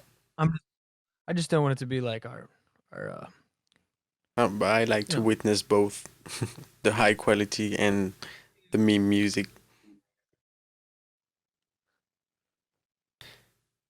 So Well, yeah. dude, after 3 hours and 10 minutes, I'm surprised I'm still like being I think it's the slightly time to coherent. wrap up. It's the perfect time to wrap it up. We are done for this week. And yeah, But hey, listen. thank you for What an electric week we had though. I gotta Yeah. say, the chat tonight was on fire. I was Everybody not was expecting throwing out some incredible chats. Shout out to the whole chat tonight. Easy, Timmy, Lindsay, of Tigbo, course. How can we forget Lindsay? Space Painter, and everyone. Yeah, that's just a great moment to be there together with you. And yeah, I thought that this was about to be a chill week, you know, that not much news, but we had finally so much to talk about that, yeah, it turns out to be one of the most intense we had again. And I loved everything that has been put out in this moment. And yeah, it feels like the highest questions and concerns to have right now when it comes to the Web3 world. And that's still our average perspective, because that's way more to cover, and especially in music, but in other fields as well. So yeah, that's our 2 cents. But I feel how electric, and again the interaction with the chat pushes to distillate, the finest and share with you all that greatness that is happening. Shout out to my world that just reached level 6. No, it was there was a lot of moments tonight that were big. That might have been the biggest one, TBH. Yeah. So But yes, shout. Oh, yo. By the way, sorry, we do have to do this. We were requested by Timmy. We have to choose our favorite 2 questions. So maybe you pick one and I'll pick one. yeah, for sure, I would pick Lindsay. Yeah, it's an easy choice. I knew one of us were I gonna choose know. Lindsay. Yeah, by default, Lindsay just deserves one for basically just like working her fingers to the bone, typing out so many questions tonight. Yeah, and I loved Marty McFly's question, and Javier as well, and Timmy. But can Timmy tip himself? I don't know. Wait. If I had to pick my second favorite question, wait. Sorry, did you already pick? I No, missed no, it. Did you already no. pick? No, go ahead. Okay. Yeah. I mean, that's a tough one. I'm gonna vote. I'm gonna vote for Marty McFly because even though I didn't answer that question and I missed the answer, but I just liked that question. I just thought it was a good question. Okay. But Timmy, don't Thank you, hesitate to Timmy. tip yourself as well. You deserve a tip as well because I thought you had a lot of good questions. Yeah, Even though you only asked 2, but still good questions. absolutely. So thank you for all the love. That's absolutely insane. And yeah, let's meet next week, and allow us, some good rest, and to come out with all the new questions we came with and couldn't answer tonight. And yeah, I feel like this next week is about to be something again, just because Mai and I will be, we had a rough week, and we had to, work a lot to digest all that is happening, and on a personal level, but as well on understanding truly and coldly business, I would mean, what's truly happening behind the scenes. And that is truly important to us to grasp every aspect, and not miss, what's concerns us and everything, and the TokenSmart family as well. So yeah, we have greatly names in mind as well for people to invite next, and talk about their projects. So stay tuned, and let's meet next week with new high quality music, meme music, and and everything.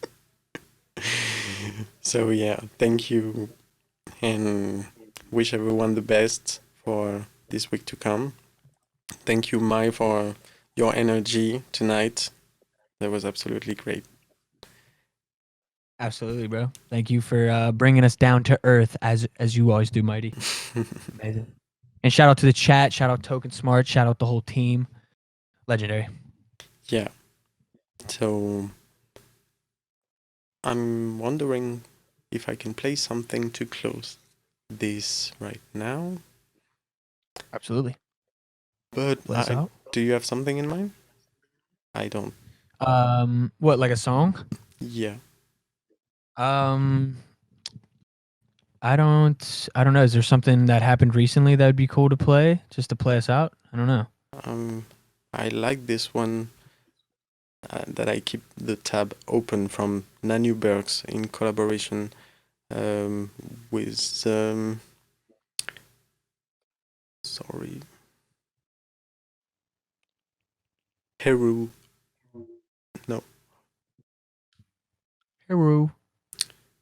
it's Nanu Berg, the visual, but I'm looking for who did the song, and I can't find it.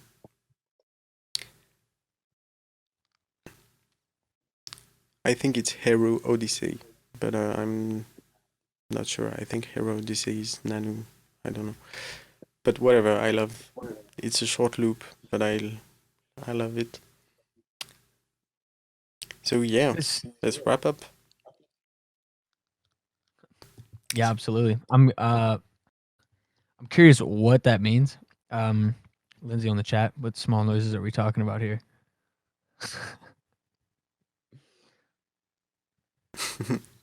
I am biting. I am biting on ASMR. that is true. I am biting on a cap right now, a bottle cap. So that's why I was like, wait, is that like audible? We are doing ASMR show soon, and so yeah.